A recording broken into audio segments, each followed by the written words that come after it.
Kadi as the BJP sees it. Yes, so one of the main reasons why BJP is against sweeping both these states is because it is facing Congress as the opposition, number one. Number two, the India alliance partners do not have a single vote in these two states. So there is no advantage to Congress of any India bloc formation because it does not get the reciprocity. And number three is that, as you said, the Modi factor, let's say. So 33% people, or around 37% people voted on the name of the PM face. So if you don't have a PM face, you are excluding 37% of the voters from the target segment. These numbers leave the Congress party. They've lost Madhya Pradesh, they've lost Rajasthan Assembly election, they've lost Chhattisgarh. Now you've got a possible sweep as per this Mood of the Nation poll. Will it only further demoralize the Congress in the heartland? Rajdeep, actually that's the real trouble with the Congress party, because Congress is strategist, and that includes Mr. Yogendra Yadav, a new addition in Team Rahul Gandhi. And I heard, once he told you also in an interview, he seems to think that the, Congress will get 7, 8, 9 seats in Rajasthan, 5, 6 seats in Madhya Pradesh and in Chhattisgarh. So there is, he's converting that vote percentage, that 40% plus vote percentage of the Vidhan Sabha into Lok Sabha. And that is where I think there is a tactical error, but Rahul Gandhi is buying that. And India Alliance is buying that. So Salman shows this is the real problem in a way for the Congress party to revive itself. These are the states where you needed to focus upon in the last 6 months. You've lost assembly and now you could be wiped out in Lok Sabha. Rajdeep, you are thinking that the only people who are fighting this election are basically Khargeji and Rahul Gandhi. We have people, we have leaders in our states. They're fighting elections. They're getting ready. So what will become evident later on is, in your own poll, we're seeing, say, for example, a bump of 3 percentage points for India Alliance, which is Congress in Madhya Pradesh, for example. What that tells me is that there is a solid base for the Congress party to build on. And from now until the elections, anything is possible. So, yes, the perception that is being built is that the Modi ji has won, everything is done. And by the way, yes, exactly, the PDA. Let me get to the PDA that my friend Shahzad talked about. The PDA is, what is it? It is propaganda. There is nobody who does propaganda more than Narendra Modi and the BJP. What does D stand for? D is destruction of relationships between brothers, Hindus, Muslims in this country. And what is A? A stands for arrogance of party, of money, of control of media. By the way, in the Hindi belt that we are talking about, how many newspapers carry any news from the Congress party? You know it and I know it. Hindi newspapers do not carry news of the Congress party. Meanwhile, not just regular news of the Prime Minister. Anytime the Prime Minister says something, he's plastered on television all the time. No wonder people think there is nobody but Narendra Modi, because that is what the media has been projecting. And by the way, I will slightly beg to differ. I read the Dainik Bhaskar every morning, and the Dainik Bhaskar is one of the fine papers of the country that does give a lot of news, including news critical of the state governments in those states. So I don't think that's the reason. So I have a few minutes left. Okay, it's the biggest newspaper across these states, but go ahead. We have a few minutes left, and I want to finish with the other states in North India. So I want to come to Jammu and Kashmir. In Jammu and Kashmir, the NDA is projected to have about 49% of the vote share. That's up 3 from the last time. Remember that a lot of this vote share for the BJP actually comes from the Jammu region, right? The India Alliance, which is Congress plus NC plus potentially PDP as well, at 36. That's down 3 from the last time. Others at 15. Converted into seats, Yashwant and his team are projecting that the NDA will be at 2, which is where they were last time. The India Alliance, which is all these 3 parties together, will be at 3. So basically the Valley seats going to the India Alliance, the Jammu seats, regardless of what happens in the Jammu region, going to the BJP. From there, let's come to Ladakh, where we saw a big protest recently, but despite that, Yashwant and his team are projecting that Ladakh will be with the NDA. From there, let's now come to Haryana. 10 seats in Haryana. The India Alliance, the NDA, which is BJP and JJP in Haryana, now expected to come down from 10 to 8, a loss of 2. The Congress, which lost even Rohtak last time, expected to go up from 0 to 2, up to Now, what makes you think that that is going to happen, given the fact that there is a 12% vote share gap, 50 plays 38 in Haryana? Haryana don't count the vote share gaps as such, because you remember that Haryana assembly election, out of the fact that BJP was having a almost 10% gap lead over the BJP, I kind of predicted that BJP will sweep, but it became a hung. Where on earth did you find that a party with a lead of 10% votes and still ended up in a hung assembly in Haryana? So there are two different kinds of Haryanas. Let's be very upfront about it. There are two different Haryanas. It's not regional. It's about the demographics of different seats. And the seats where it would be a Jat-dominated seats, they will be problematic for the BJP. The non-Jat seats would be easier for the BJP to win. Let's come to Himachal. Himachal is the one state we haven't dealt with in the north yet. Himachal, 69% vote share for the BJP last time. This time expected to be 60%, down 9. The Congress at 27, expected to go up to 29. Remember, in Himachal, of the 4 seats, they are predicting that the BJP will pick all 4, the India Alliance none. The government in Himachal Pradesh at this time is the Congress government of Sukhwinder Singh Sukhu. Despite that, the Congress makes no gains in the Lok Sabha election in Haryana. Then the last state is Uttarakhand, where they're predicting just a small dip in the NDA's fortunes when it comes to vote share, from 61 to 59, down 2. India Alliance at 32, up 1. But when it comes to seats, all 5 seats predicted to go to the BJP. Therefore, when you look at the big picture, from the first region that we've looked at, and this is, if you're a T20 match and it's power play and you've just finished 6 overs of the 20, think of North India like this. The projected seat share across North India. First, the vote share across North India. NDA 52%, India Alliance 38%, others 10%. That's a 14% double-digit gap, and that includes, remember, Punjab, where the BJP is relatively smaller in terms of its vote share. How does this translate into seats, Rahul? And I think this is the story, and this has been the story not just now, but also 2014 and 2019. 154 of the 180 seats, as per the mood of the nation, done by C-Voter, go to the NDA, 25 to India Alliance. And remember, of these 25, majority again coming in from Punjab. Effectively, Rahul, that means it's almost game, set, if not match, just when you look at the North Indian numbers.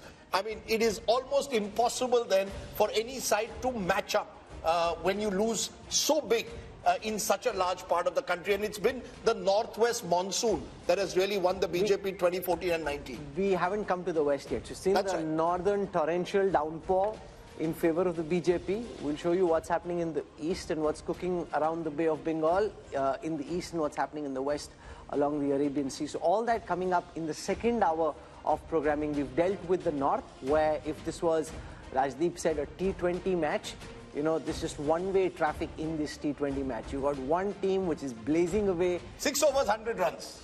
6 overs, 100 runs. 14 runs and over, or 15 runs and over. Which, really makes it almost impossible to come back. And the thought that's coming to my mind, there you see my election intelligence dashboard working. So many great ideas, so many different data sets which we are cutting and dissecting and diving. I'm wondering what's the point. If it's all pointing in the same direction, then there's going to be a lot of effort which won't really yield too much results. But anyway, unlike the opposition, we need to fight on. We need to bring all those data sets together for you.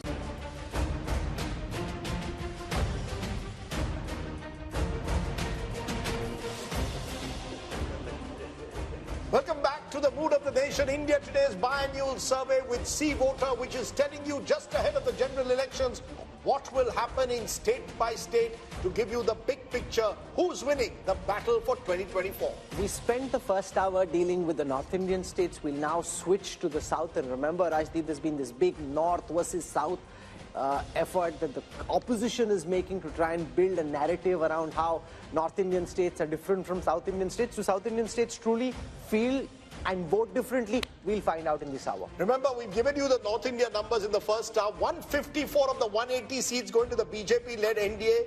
India Alliance just 25, others 1. So there's a north typhoon. What's happening in the south? Is there a hurricane the other way around? Let's start. India mein cyclone aata hai, sir. Cyclone. Okay, the southern cyclone. Sorry, the southern cyclone and there are cyclones that take place in south of the country. We're starting with Karnataka. a state which, remember, went to the polls 7 months ago in Vidhan Sabha. And interestingly, this is what it's showing. In terms of vote share, the NDA is way ahead of the India Alliance. Remember, there's a Congress government in Karnataka, 53% at the moment to the NDA, 42% to the India Alliance, others 5%. This is identical in vote share compared to 2019. How is this translating into seats? Remember, 28 seats in Karnataka, 25 were won by the BJP last time. And we are saying the BJP is down just 24 from, remember, 27 now includes the JDS, which has joined hands with the BJP there. So the BJP, JDS 24, that's down 3, but they're still holding its own. India Alliance just 4 in a state where the Congress is in power, and India Alliance means effectively Congress here, others 0. So you've got the first southern state giving bad news to the Congress party. And Rajchandgappa, it's your home state, so why don't you kick off? It suggests very different verdict to what we saw 7 months ago when the Congress won pretty decisively. But let's say, Rajdeep, it's not surprising in Karnataka. It's if history. you recall, it started from Karnataka when Rajiv Gandhi swept Karnataka, winning about 26 or 28 seats in 1984. Within 3 months, Ramakrishna Hegde was elected as Chief Minister. We're going to see the reverse polarization happening in this case, where for Karnataka, they felt that the Congress was good, it was needed because the BJP government was not effective, and therefore the voters likely to tilt towards giving Modi the mandate, because he did campaign extensively there. He did push, if you remember the final phase, a certain percentage up over there. So Karnataka, and the other thing BJP has smartly done is tied up with the JDS. So the Vokliga vote, which would have made a decisive difference in Old Mysore and others, is getting split across these two. And secondly, if you look the way they have mended fences with the Lingayats, bringing Vijayendra, who's the son of Yedurappa, into the picture, the BJP has tried to cover its flanks. But let us see. I mean, Shiv Kumar is a wily contender. And you might see a little more seats going this way towards the Congress, So, Yashwant, given the fact that Siddaramaiah and Shiv Kumar were in Delhi, and now you've got DMK ministers, you've got Pinari Vijayan trying to hit out at the center for not giving enough finances to the south, could that potentially become an issue? Because I was seeing in the south, there was a lot of traction, at least on social media, around this issue. As of now, it's just in its infancy. Could it build into a bigger headache for the BJP in the weeks to come? Possible, because you see, without the JDS, BJP was in deep trouble. And they were pragmatic enough to take that much of arithmetic along. 6 months back, the same MOTM was showing BJP was in disarray because 10% approximately JDS votes of Vokaligas going along that. Now, that's the thing largely is, in Old Mysore. largely in Old Mysore. But the thing is that it's not just like, it might be decisive in Old Mysore, but there are pockets in across Karnataka, particularly in North Karnataka, where even 5 to 6% of Vokaliga votes shifting the BJP way will do the magic. However, the point which you are making is a North versus South divide, and the campaign that we are now watching in social media, that is an uncharted territory. Because I don't think any election whatsoever in the last 75 years, that play has been there. Barring the Tamil Nadu politics, outside that, the North-South divide was never played like that. So that's important. It's very important. And this issue is still just about germinating. It's just germinating. Amitabh Tiwari, is there seamless transfer of votes from the Janata Dal secular to the BJP, or do you think it might seem like that, but on the ground, it's not so easy to transfer? See, JDS vote is largely anti-Congress vote. See, the regional parties have been born out of anti-Congressism. And if you see the gap between India bloc and the NDA bloc, it's 11%, and out of which 9% is largely JDS. So JDS has pockets of influence in not only the old Mysuru, but even the Bangalore region. There, the implementation of schemes has been very good. And Congress is trying to project the Karnataka model as their model. But historically, BJP has been strong in Karnataka. From 1919 to 2019, they have won all the elections barring 1999. And surprisingly, BJP today, even in 2019, is the single largest party in south of India. Because south of India, there are regional parties who dominate and not the Congress party. Sure, and that's also primarily because they won 25 seats in Karnataka last time. So Rahul Verma, let's come back to our debate that we had when we discussed Delhi. That the same voter who 7 months ago voted for Congress, possibly Siddaramaiah as CM, apparently 7 months later wants Modi as PM. As Raj Chengappa said, it's not unusual, but it seems to me the one state where it's pronounced in the south is in Karnataka. See, Modi is one of the biggest vote aggregator of our time. There's no doubt about it. And he pulls BJP's vote. He's more popular than the party itself. If BJP gets around 37% vote, Modi's popularity rating would be around 45-50%. So that means PM pulls the party. What I was trying to differ with, that the segment which changes vote into election is smaller than the claim that we try to make. Right. And think of it, like Yashwant pointed this out, 6 months back, after the, so Karnataka elections happened in March and the last MOTN had happened around August. BJP was not doing that well. See, what BJP is doing in every state where they were having trouble is making efforts, right? In Karnataka, they tried to get JDS. They made a pact with Lingayat. On the other hand, and again, in Karnataka, what Amitabh had said in the beginning, the challenger is Congress. Congress seems not to be doing enough efforts in places where it's strong and credible. No, but also opponent. imagine Sanjay Kumar, despite being the mighty force that they are at the moment, the BJP is willing to tactically cede ground everywhere. Yeah. Even also, in Western Uttar Pradesh, to a party like the RLD, to the JDS, where they think that they can make inroads in old Mysore. And also, Rahul, they called the JDS, they called Kumaraswamy corrupt and a dynast. I mean, it was very clear, we will never touch the JDS. You'll recall no, they called Mukul Sangma all kinds of things till the day the numbers came out. Then they changed their mind. So the level of flexibility is very great. You know, Sanjay Kumar, because this was one of the states where there was a potential double-digit loss for the BJP. So also look at the irony. The party that is supposed to have the ideology shows political dexterity. The party with no ideology, so to speak, in terms of certain core philosophical issues, is very rigid when it comes to tactical alliances. Sanjay Kumar. I think the problem with the Congress is that it is slow in taking initiative. I would say even lazy in taking initiative. And if you look at the BJP on the other hand, even if they realize that they are going very strong in 2024, but they don't want to leave any chance. And my own sense is that if you talk to any BJP leader, they are pretty sure that they are winning 2024. But why they are entering into all these alliances despite ideological differences, despite having, given strong statement against the leader of those parties, is that they want to big win. They don't only want to big 2024. Let's take that just a minute. I'll come to you, Rashid, the moment. Mohan Kumaramangalam, national spokesperson of the Congress, Ajay Alok of the BJP. To both of you, first to you, Mohan Kumaramangalam. There's so much of talk of the Karnataka model, that the Congress is saying the guarantees that we have given will win us an election. The numbers at the moment are showing, at least in a Lok Sabha, that's not working. I spoke to Mr. Siddaramaiah only yesterday. He seemed very confident. He also is playing this sort of discrimination against Karnataka card. But at the end of the day, our numbers are showing the BJP virtually repeating its performance of 2019, which would be hugely significant.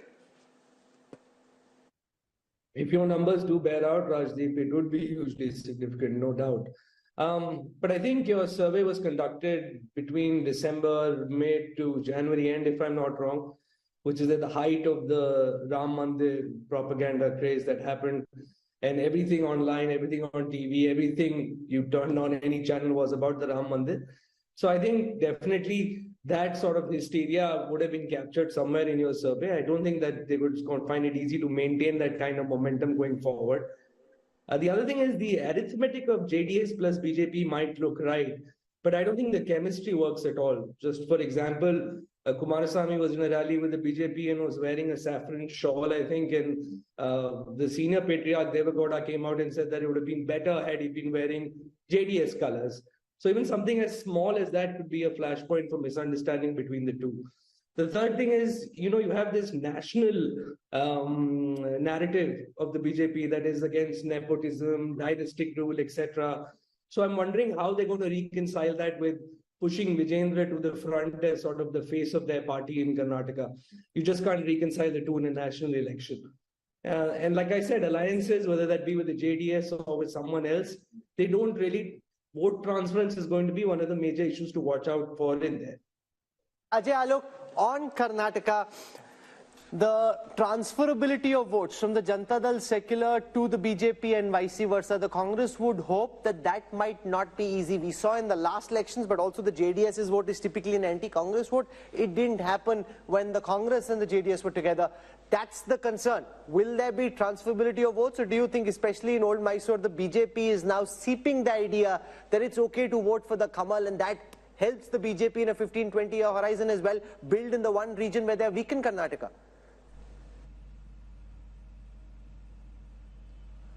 See, one thing they're conveniently forgetting, that Congress snatched almost 6 to 7% of JDS votes in the last Vidhan Sabha election, but they were not able to snatch our votes. Our votes percentage was quite the same, 36.2, what we got and what we got in the last assembly election.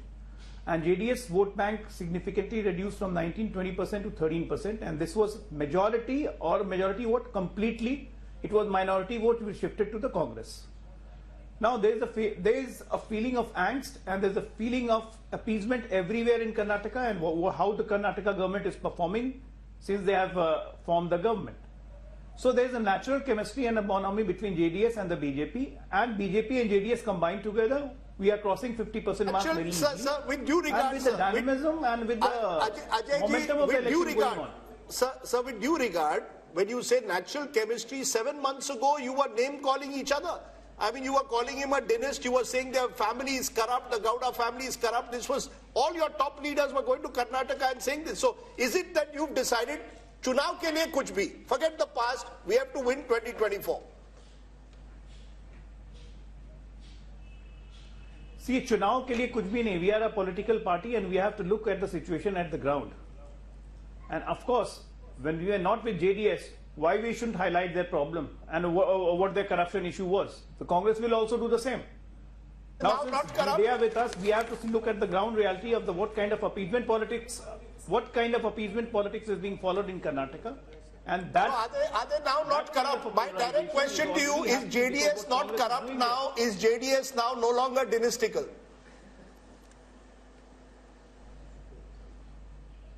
Well, it is dynastical. As far as corruption the matter goes, it's all in the court. If they are convicted, they are corrupt. And JDS is dynastical, there is no doubt about it. We are having a strategic alliance with them. They are not merging into BJP. Yes, Rashid Kidwai, you wanted to make a point. I think, Rajdeep, if Yashwant Deshmukh's figure come true in Karnataka, this would really reflect mood of the nation.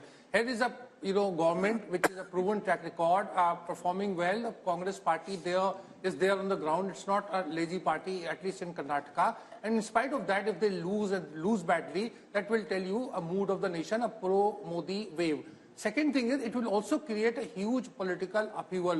You remember, there was a lot of rivalry going on between Siddaramaiah, Chief Minister, and DK Shivakumar. And this will, become a big issue. So are you saying the possibility of that government either falling as it did after 2019, or are you saying there could be a change in Chief Minister if these numbers hold? All kind of possibilities are there. If this happens, then I don't see future for Siddaramaiah government there. Okay. From Karnataka, let's come to Telangana. I'm just trying to keep it moving so we're able to give enough time, because otherwise we have very irate viewers in a particular state that this is how important our state is and you didn't give us enough time. So let's just try and keep it moving. Let's come to Telangana. We look at the vote share numbers for Telangana first and then the seat share numbers. So in Telangana, the BJP thinks they will be able to gain ground. They had 4 seats the last time. So when we look at the seat share for the BJP in Telangana, our poll is predicting 21%, just marginally up, 1% up from the last time. The big jump here is for the Congress, which was at 30% last time, this time at 41%. Whereas the BRS and the other parties, which includes OVC, coming down to 38 from 50% the last time. So the big change really is the bump in the fortunes of the Congress and the decline in the fortunes of the BRS. How does this translate into seats? The only sliver of hope that we're seeing of all the numbers that we've put out so far in the Mood of the Nation opinion poll are actually coming from the 17 seats of Telangana, where the Congress's tally is expected to go up from 3 potentially to 10. That's up 7 from the last time. The BJP was at 4, could come down to 3. That's down 1. The BRS was at 9, could come down to 3, that's down 6. The AIMM stays where it was the last time, so Owaisi wins his seat. 3 to 10. Now, from what I know, Amit Shah and the BJP big guns will be figuring out some way कि इनको ये 10 नहीं देनी है, इनको कुछ नहीं देना है भाई. You know, Rahul, the fact is honeymoons do exist. You know, I know that we are in a world where even live-in relationships are now looked at with a question mark, but a honeymoon is still fine. In the poll, the honeymoon is on. Whether it will be on in May or not, we don't know. This is the one state where at the moment, Yashwant's poll seems to suggest that the honeymoon is on. They just won an election, 2 months ago? And therefore, there isn't even enough time for any anti-incumbency as of now to build. That's the sense I get, Yashwant. Am I right? Because in the contrast with Karnataka, here seems clear, where the Congress is still very much the new party that has just toppled a 10-year-old government. I think Congress is reaping benefit of the popularity of Revanth Reddy. I think what is happening here is that in absence of any national leadership popularity or popular national leadership, Congress has to now look around for the popularity of their local leaders, and this is one state where definitely the popularity of Revanth Reddy is. So why is it working in Telangana but not Karnataka? It's not working simply because we have got 2 popular contenders, and Rashid Bhai might be able to tell this, but I am dead sure that the Deputy Chief Minister of Karnataka would not like Congress to win in Karnataka in Lok Sabha election, because if Congress loses Karnataka in Lok Sabha election, that paves the way for him to become the Chief Minister. I think this is a bit unfair because Mr. D.K. Shivkumar, and Rajdeep would correct me if I'm wrong, played a very big role even in Telangana, the amount of efforts he made there. So so far he's a disciplined soldier of the Congress. But let's be very clear. It appears one regional party is the one completely getting squeezed out here. Chandrasekhar Rao has virtually gone dormant since that defeat. That vote, the Congress seems to have captured to a large extent if these numbers hold. And the BJP has its pockets in Telangana but has not been able to truly spread across the state. Would that be a fair understanding, Amitabh, of these numbers? Yeah, I see. In a largely bipolar national election, the regional parties tend to get squeezed out, and Telangana is one of the states. But it reveals a very fascinating insight: is that Congress, wherever is it gaining, it is gaining at the expense of regional parties, and that is the basic problem in that India alliance. It is gaining at the expense of BRS and not BJP. So how can it lead an alliance of regional parties where the regional parties have been formed out of anti-Congressism? TMC has come out of Congress. YSRCP has come out of Congress. SP has largely done anti-Congress politics. But it also shows there is no substitute for hard work on the ground, Rahul Verma. The fact is the Congress in Telangana genuinely made an effort in the last 1 year or 18 last 6 months. Yeah, I mean 6 months. After the Karnataka election. But to be fair, after Karnataka they got momentum, Rahul. But there was a sense that the Congress in Telangana was slowly, at least, they were there on the ground. They were more visible after Karnataka, no doubt about that, Rahul. But I think, would it be right to say that there is a lesson there? You work hard on the ground, you throw up a leader like Revanth Reddy who's able to connect, and maybe, just maybe, who knows where the future is? Telangana has been a Congress state. Indira Gandhi contested from Medak all those years ago. But at least in Karnataka and Telangana, you have a party on the ground. We all are taught this lesson from childhood, that you have to work hard to get something, right? Zameen par raho. So it's not just for politics that you have to work hard. Sometimes, see, Congress also, not just because of the hard work in Telangana, but also some of the mistakes that BJP as well as BRS made in Telangana, which gave that kind of edge to Congress in Telangana. And of course, Revanta is now very, very popular. BRS is not picking up from the defeat it faced last time, and that's the advantage they are getting. And BJP has still not been able to figure out what its Telangana strategy is going to be, unlike in other states. So are they going to make efforts as they did in Karnataka or Maharashtra or Bihar in Telangana or not? So that still remains to be seen. That's interesting, Raj Chengappa, because, the BJP has also been caught in Telangana between, do we play OBC politics? Do we project an OBC leader? What, do we take strident anti-Muslim politics? Will that take us forward? Somehow, for all the gains they made in Telangana 5 years ago, they've remained stagnant. One of the few states where they've not, multiplied overnight. I think the BJP is still shell-shocked by what happened. And the way the Congress came in and snatched what they thought was their territory because KCR was on the decline, and the Congress smartly moved in and got the prize. But I just want to make a larger point, which we did in passing reference, and we talked about, and Rajdeep, you talked about, I think this, is this whole thing that Siddaramaiah and Shivkumar came to Delhi for, and you've seen these full-page advertisements about the South being neglected, not being given the due in terms of its money that was there. I think that is a potent force as it gets along, because it's also tied up with delimitation in some senses, that somehow the South is performing very well. Telangana is one of the states, Karnataka we talked about, and yet, so this kind of thing can begin to erode on the Modi wave factor. No, so it is an idea. There can be no doubt about it.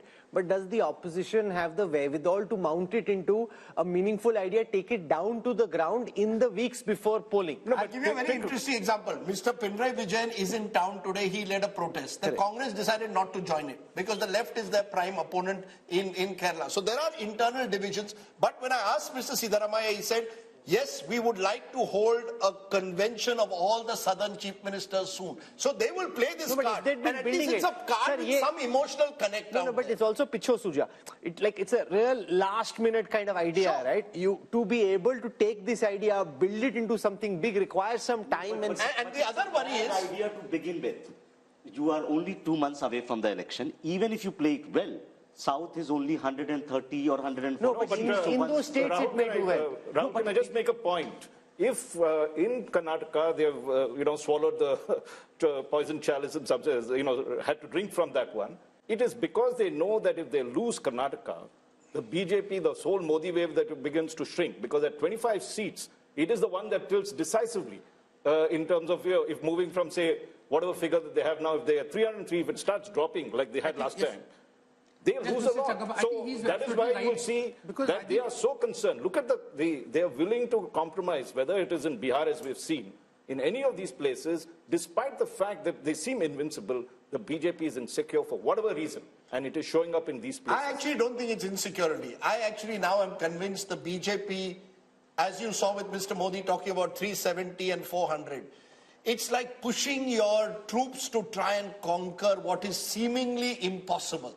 So you say Karnataka, okay, people are saying we are going to lose there, put all your might in Karnataka. The Prime Minister's repeated trips to the South at a time when, you would have thought they would say, okay, South is an area where we will not do well, suggests that actually they think South is a growth area. So it's fascinating. Okay, so one seemingly impossible thing, but why not? When you are talking about the possibilities, if the BJP can go all the way to bring the JDS, if the BJP can go all the way to bring Nitish Kumar, why nobody is talking about possibility of BJP and BRS coming together?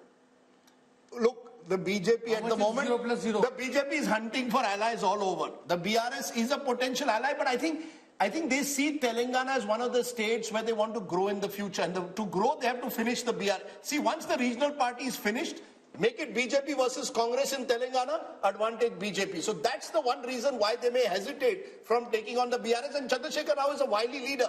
I think Kumaraswamy is desperate. Rajdeep, correct me, Raj. No, I just want to make a quick point to what you made. Yeah. The fact is that Modi came into Telangana for an election campaign and said that KCR approached him to help out his son, and so there was this talk of an alliance that was building over there. Yeah. And of course, as we've seen, they've patched up with JDS. Exactly. Okay. Yeah. Exactly. So the point which Telangana is fascinating, but we need to move on, because otherwise we'll get caught in the politics of one state, and then people in Andhra will start feeling bad, and that's never a good idea when you're discussing Telangana and Andhra Pradesh. So Andhra Pradesh on your screen next. 25 seats here. I look at projected vote shares first. The YSRCP of Jagan Reddy had 49% vote share last time. That's projected to come down to 41. That's 8 down from the last time. But the TDP, which was at 40% the last time, is now expected to go up to 45. Remember, we had Chandrababu Naidu meeting the Home Minister recently. Are they picking up signals which before this poll the others hadn't, but BJP obviously had its own polling on the ground? The BJP had very little vote share, it's just marginally expected to go up. The Congress had very little vote share, marginally expected to go up. But the big change there is, for the first time, we are seeing the vote share of the YSRCP since Jagan led his party to power after that famous Padyatra, lesser than the TDP, a 4% gap, converted into seats. Fascinating here, very, very fascinating, because remember, Chandrababu Naidu was really given the rough end of the legal stick recently, and there's a lot of talk amongst the TDP supporters that there is sympathy on the ground there. That is reflecting in the numbers for the first time, because from 0 the TDP is projected to go up to 17. If you ask me, of all that we've seen, this is the one number that pops out of the screen and grabs my attention. You know, my sense is Mr. Amit Shah has got a sense of what Yashwant Deshmukh's poll was suggesting. Because why is it? Sanjay Kumar is surprised. He said, "Ulta to nahi dikha rahe ho." You've got, before I get, because you see, Chandrababu Naidu was there. Clarification, Rajdeep. Yes.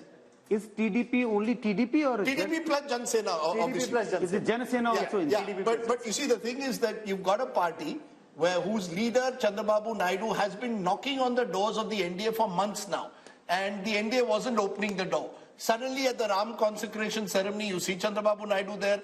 Now Chandrababu Naidu's come back to Delhi, and apparently there are two views within the BJP. How far should you go to completely embrace him? But I think the BJP wants to be clear. They want to be with the winning side in Andhra Pradesh. And the Andhra side also wants to be with the BJP, because you need help from the center. So if these numbers are right, one of the alliances we could see in the next couple of weeks is TDP. No, but remember, Jagan is also meeting Amit Shah. So now we don't know. I'm just saying these numbers. These the numbers BJP has both the Andhra balls up in the air. They can decide where they want to go. No, the thing is that BJP cannot decide who forms the government in Andhra, because I think the real battle there remains Chandrababu versus Jagan Rahul. But with these numbers, the BJP will be tempted to go along with Yashwant Deshmukh. This is the most fascinating insight of all that we've seen so far. The Telugu Desam, where many people had started writing the obituary of Chandrababu, political obituary of Chandrababu Naidu and his party, pops out. Jagan Reddy, who so far is busy, and I'm sure he'll be watching this, so we should be just slightly mindful of what we say, busy projecting invincibility, is suddenly seeming on shaky ground. And how does this then impact potentially the assembly election, which will also be held at the same time? I think the problem what Jagan Mohan Reddy is facing, not that his own personal popularity has taken a hit.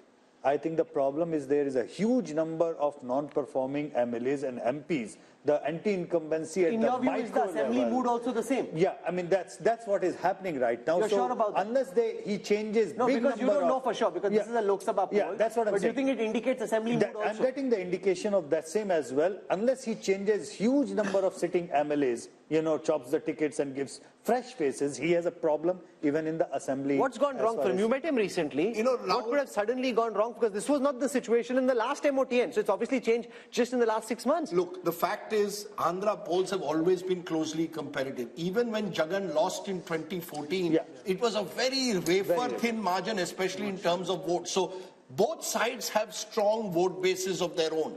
If the Kapu vote, which comes in through a Jan Sena, gives you an accretion, it helps Chandrababu Naidu. My sense is I would not write off Jagan Mohan Reddy. He's done a lot of welfare schemes. He's banking on welfare schemes, the sort of Modi model taken into the Labharti model at the state level. But there is also a sense that many of his MLAs have been distant from the voters, have either been accused of local level corruption. He's changing 60 MLAs out of 150 that he won. So there's a clear sign that he also recognizes local anti-incumbents. So I have a theory. When if it's as tight as this and the TDP is bouncing back, whichever side aligns with the BJP, potentially Amitabh Tiwari has the advantage in Andhra Pradesh. Would you agree? With one caveat before you go to Amitabh. Remember, there is a solid 8 to 9% minority vote that's Muslim, plus a large Christian vote out there. And in a way, many of Jagan's advisors have been telling him, let Chandrababu go with the BJP, it'll allow you to consolidate that vote. So it's a gamble.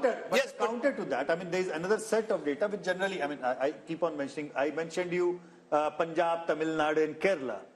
I did not mention Andhra Pradesh in that. Even though Congress and BJP both are out of equation in Andhra Pradesh, but Pradhan Mantri Modi's personal popularity in Andhra Pradesh is way more than Rahul Gandhi's. So what I'm simply trying to say, even though BJP has no equity whatsoever over there are certainly emotions attached on the Congress, anti-Congress and the old fault lines that the political fault lines are. And one recent development is Jagan Mohan Reddy's sister going to Congress. Now, if from here onward, Congress gains by virtue of Karnataka and Telangana just even 2-3 points, that entire vote block is going to come from the Jagan Mohan Reddy because they share the same vote.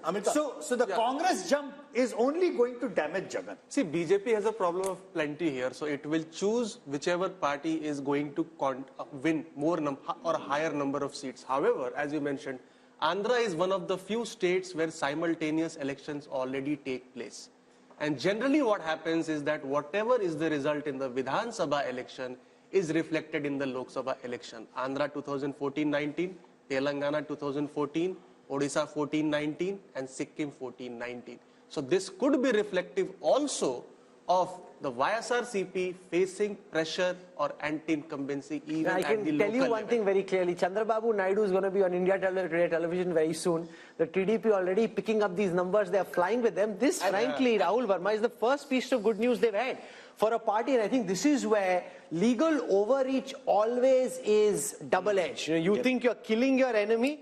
It can potentially create sympathy and can help your opponents bounce back. Again, something you should know, right? Anyone who's in politics knows this. But then politicians also are humans. They have egos, they have anger, right? And they, in their overreach, try to do something which may backfire. So we don't know whether the TDP's gain are actually coming because of that legal overreach. This might also be happening because Congress might be gaining certain votes, which is coming from Jagan's party. And no, but that's overhyped. From 1, if they're going to 3, that's only 2% up. You can say it's 2%. The Jagan Reddy is losing 8% vote share. Only 2% the Congress has got extra from the last time. So remember, Jagan Reddy's graph at this moment is very clearly coming down. That's what this data represents. There's no running away from it.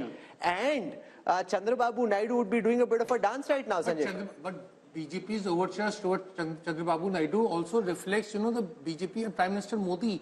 He wants to get a foothold in southern India because, you see, if he's comparing himself with Jawaharlal Nehru, with Indira Gandhi, with Rajiv Gandhi, with this Congress Prime Ministers, you cannot be a Prime Minister of India and, 100 but it also shows, out of his bounds. But it also shows flexibility again. Here is a leader who 5 years ago tried to lead the opposition charge against Prime Minister Modi, spoke angrily against the Prime Minister. Nitish did the same. And you're willing to embrace them all. So I think the Prime Minister is very clear that in politics there are no permanent friends or enemies, something that the Congress could learn. Think about it. Jagan Mohan Reddy comes from a Congress family. What stopped the Congress in all these years from making at least one solid overture to him to try and embrace? What do you do instead? You send his sister to contest against him, which clearly for him is a red rag. You've actually, according to which he said in the interview to us, you've divided my family. So any question of his family is already divided. But 1 minute. What stops the Congress? It's been 15 years now almost since Jagan left. You could have made an ego. There's a difference. Yes. No, my point is the Home Minister often says, BJP is ready to make that extra step of flexibility. Because the Home Minister often says, and the Prime Minister believes this, that power में होंगे तब अपनी ideology को हम implement करेंगे ना power में ही नहीं है तो कैसे implement करेंगे? Whereas Rahul Gandhi says power is poison. I think that is the fundamental difference. Rahul Gandhi says power is poison. Rahul made a very good point. An ideological party. BJP claims to be an ideological party, but is a party of power. The Congress claims to be a party of power, but is now under Rahul Gandhi trying to become a party of ideology. That I want people who are going to fight the RSS, come what may. So you've got a remarkable shift where the BJP wants to be the party of power. But Rajdeep, there's a very big difference. Yeah, everybody knows what the BJP's ideology is. Half the congressmen don't know what the Congress's ideology is. They don't agree on the same ideology. Rahul, so that's the reality. Let's also admit Congress does not have ED. Sorry? Can I Congress does not have ED. Sure, the ED is a factor which we will discuss, of course, but that's a separate factor. One small point about TDP. See, even in 1999 and in 2014, TDP only came to power when it aligned with BJP. So TDP never came to power. That's the point I was trying to on its own. So TDP that's a very remarkable point, Rahul. Thanks for putting it, because in 1998 election, in the undivided Andhra Pradesh, BJP on its poll almost 20% votes, which forced TDP to join hands with BJP, and he swept again in 1999. So he made a very remarkable point. But can I make a distinction between Chandrababu Naidu and NTR? NTR had the power to win on his own. Chandrababu Naidu, when he took over the party, was not able to do that. That's the difference. Chandrababu Naidu has needed an ally. NTR did not need allies. That's true. But every time he has won, he has come along with the alliance of the BJP. TDP 2 months ago was thinking of joining the India Bloc alliance. After the 3-0 drubbing, it has again changed its mind. So the regional parties, hawa kidhar beh rahi hai, are very cognizant of this. And there's another little piece of trivia, Rahul. There are two wings of Prashant Kishore's IPAC. Yeah. One wing is with Chandrababu Naidu, and the other wing is with Jagan Mohan Reddy. And a few weeks ago, Prashant Kishore was allegedly on a flight with Chandrababu Naidu or his son, and all speculation sort of arose in Andhra. Is he going to now align with Chandrababu Naidu? He says he's not. But if these numbers are true, he clearly knows who's on the winning side. Jagan didn't give the NOC. But are you surprised with these numbers? Are you surprised at all with these numbers, Sanjay Kumar? No, about Andhra, we are all discussing TDP and YSRCP. But we are not discussing Janasena. I think Janasena is very important. If you just pull out Janasena from the TDP how much alliance, is the Janasena vote? It's roughly about 4.5%. But if you pull out Janasena from the TDP, then Jagan Mohan Reddy is back in the game. That is so sure. And it is a situation like Bihar. Nitish Kumar at the center. There are two other players. You know, like RJD and BJP on one side. Whichever side Nitish Kumar goes, that party gets. But it's fascinating. It is a fascinating verdict. I want to go across now to Tamil Nadu. And Tamil Nadu is the one state where the UPA or the India alliance, at least at this moment on the surface, looks settled. The turbulence is on the NDA side because the AIDMK and the BJP are now separate just at this moment, and this game is changing so fast that I don't want to end up saying something which makes us look silly a few weeks down when people look back, because that's the way everything we're saying is just commentary at this moment. Things, of course, can change. So here is Tamil Nadu. I'll start with the vote share numbers first. So the NDA projected to be 15% vote share. The India Alliance from 53 to 47. This is largely the DMK and the Congress and some of their smaller allies. Now you've got the AIDMK in the others, which is now expected, the others together are expected to be 38%. Let's look at seats. Yes? Also, then a lot many smaller groups are there who are not yet aligned. So we do not know which side will they be in. So a lot of this AIADMK on its own is hardly about 30% at this point of time. So 8% are the others, 30% is the AIDMK. Okay, here is the conversion into seats.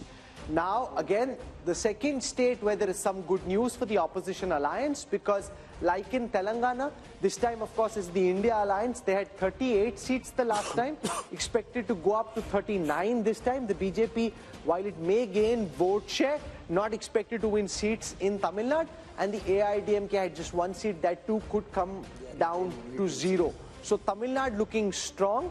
Does the DMK stay fully with the Congress, or could there be a twist in the tail there also?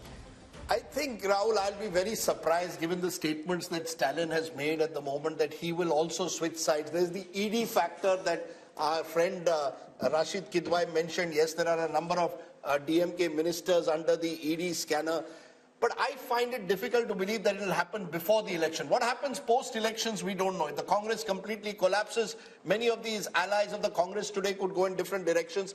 But I think there's a general sense, and the poll may well bear it out, Yashwant, that this is the one state where the Prime Minister's popularity is much less than it is nationally, even though he's made the effort repeatedly to go to Tamil Nadu, to identify himself with Tamil culture, the Singal, when the new parliament was inaugurated. So the BJP, as always, continues to see Tamil Nadu as this sort of bridge too far, which they want to one day conquer. But no, look at the effort he makes with the Kashi Tamil Sangam. Yeah, but my sense is the AIDMK's collapse over the years has only consolidated the DMK and has put the BJP in a difficult position. Do we try and occupy the opposition space, or do we tie up with the DMK in the future? Either ways, you know, the vote share increase is not going to result in the seat conversion. So is there a vote share increase substantially? Yeah, it's a vote share increase substantially. It could be further because, as I said, many of those smaller splinter parties might still go this way, that way, or the ND way. We do not know. No, is the BJP gaining or is the AIDMK gaining this plus 3%? It's the BJP gaining. AIADMK is not is going down and down and down all the way. And by the way, AIADMK is counted in others in this calculation. It's not counted in the NDA vote share for that. Yeah. No, but So you're saying a 15%, just a minute, you're saying a 15% vote share is principally a BJP vote share? BJP and the other perceived alliance partners of the BJP. And that's not a very big number. I tell you why. In 2014, BJP actually contested with his alliance all alone, not being part of AIADMK or DMK, and they polled 18%, which is a decent enough number. But that vote share, just like Kerala, as I mentioned, BJP almost touches approximately 20% in Kerala. In Lok Sabha. But in Lok Sabha, but 0 seats. It doesn't really matter. 3 states where Prime Minister Modi has actually bent over backwards, I would say, in order to accommodate the political sentiment, Tamil Nadu, Kerala and Punjab, the gap is reducing. They are having a growth of organic level, I would say, but unlikely to convert into seats. Rahul, is there any possibility there's a buzz that the Prime Minister could contest from Kanyakumari as a second seat? No, so there's a buzz that, he wants to bridge the north-south divide himself. 1 seat in the north, 1 seat in the south. Possible? But Rahul Gandhi also showed some sense of weakness when he picked Wayanad. The Prime Minister may not wish to go only for the reason that if this north-south divide picks up and for some reason they end up on a shaky ground, you don't want to expose the man who's supposed to be invincible to any form of threat. Therefore, will they take that risk? No, they will go all out to shore up their fortunes in Tamil Nadu. Remember, the BJP is the only party at this moment which has a 20-30-year horizon on things. When I speak to top BJP leaders about, say, the strategy for Tamil Nadu or say, why don't you just patch up with the AIDMK at this moment, it might make it easier. They're saying, we want to end Dravidian politics. Not just about coming to power at this moment, it's also about a larger political, social, ideological fight where we want to integrate the country. I mean, at least they're talking that language and then pushing in that direction. Right. Oh, now, like the Chinese have a 20-30-year horizon, the Congress doesn't even know what they're doing tomorrow. Raj, where do you therefore see the DMK being? If these numbers hold, the DMK will presumably be, if not the second largest party, certainly the third largest party once again. Does the DMK remain where it is with all the ED pressures that we speak about? Other allies are slowly drifting away from the India alliance? Or is there, you believe, a chemistry with Rahul Gandhi and the Congress that Stalin intends to cement? I think you have to look at what he gains. If it's only the ED that is putting pressure and how deep that pressure is, one has to look at. But funding, but fundamentally, Tamil Nadu doesn't believe in this one nation, one party, one nation, one language. So there's been that protest going on from the 60s. The more the BJP tries to emphasize all these things, and let's not forget, Prime Minister Modi had, as part of the temple run, went right down to Tamil Nadu and did 2 temples out there to assure them that, look, we care as much not just of the Ram Mandir, but all your tradition and culture. So at the moment, I don't find a reason why Stalin should be switching unless there's some inside information. No, also given the comments that Udaynidhi Stalin has made about Sanatan Dharma, I presume the BJP can't be then seen to be embracing them right away. Yeah, and the Tamil culture and the fact that anti-Brahmanism had ruled for and continues to in many senses, it's going to be difficult for the BJP. It'll get this 10-15%. Mr. Modi's popularity is there and we need to see that. Okay, let's turn then to the final state in our southern sojourn, which is the lovely state of Kerala that often marches to its own beat. Take a look first at vote share. If elections are held in 2024, what happens in Kerala is the UDF, that's the Congress-led front, 46% vote share, LDF 32%, 14% back, NDA 17, others 5. How is this translating into seats? Well, it's virtually a repeat of 2019, once again a clear sweep for the Congress-led UDF. The best news for the Congress so far, apart from Telangana, is coming from Kerala. 18 to the UDF, just 2 to the LDF. But remember, both are part of the India alliance. So no, but it's a big change from 2020, Yashwant Deshmukh, where you had the LDF come back to power.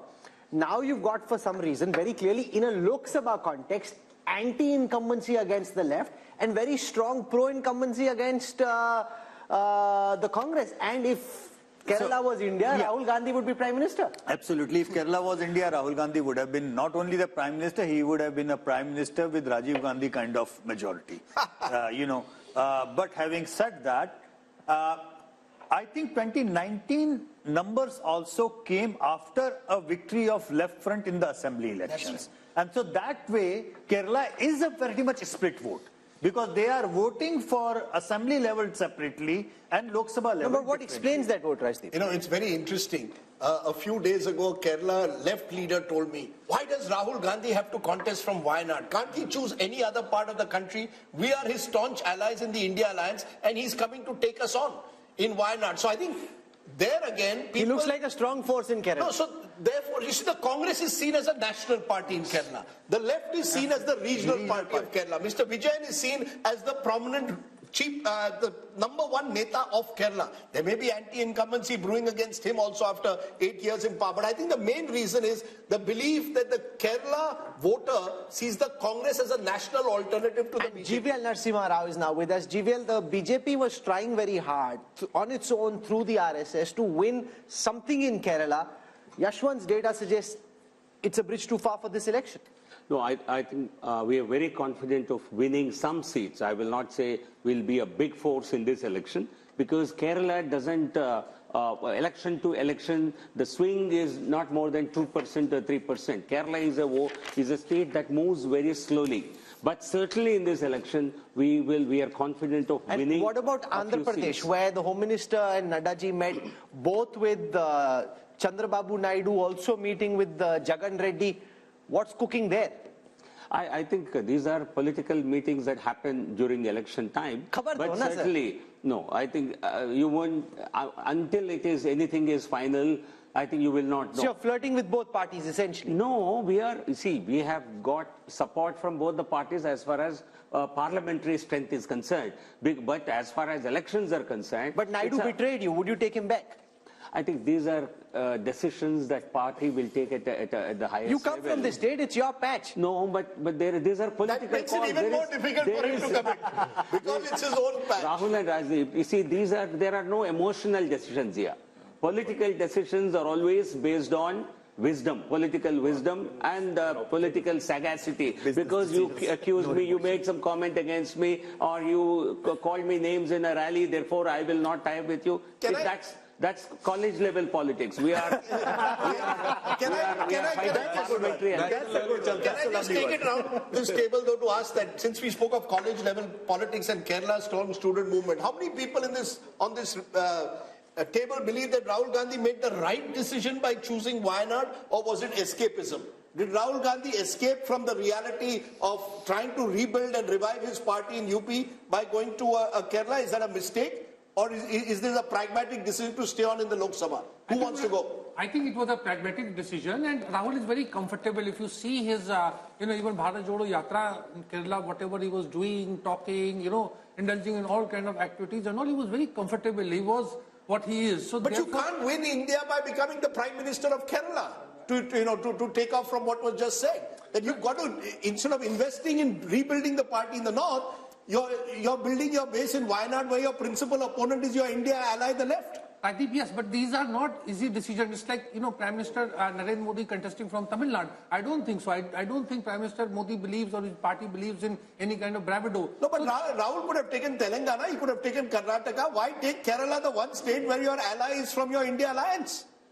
Well, that would be a choice if you can. Is this KC Venugopal telling him take a safe seat, Wayanad, large minority population? And that also is seen as a factor. You're choosing a seat with a large minority population. It gives the BJP, and they did it in 2019, that you only want to contest a seat with a large minority population. Rajdeep, what are you saying? Are you saying minorities are not, they're also as much as Indian, they're not Bangladeshis? Sure, but it gives the BJP an opportunity to play on the seeming weakness of the Congress. That the Congress is only relying now on the minority vote. No. Given a chance, I think the BJP would want to be very comfortable with minorities simply because they are also, bona fide voters governed by rule of law, constitution.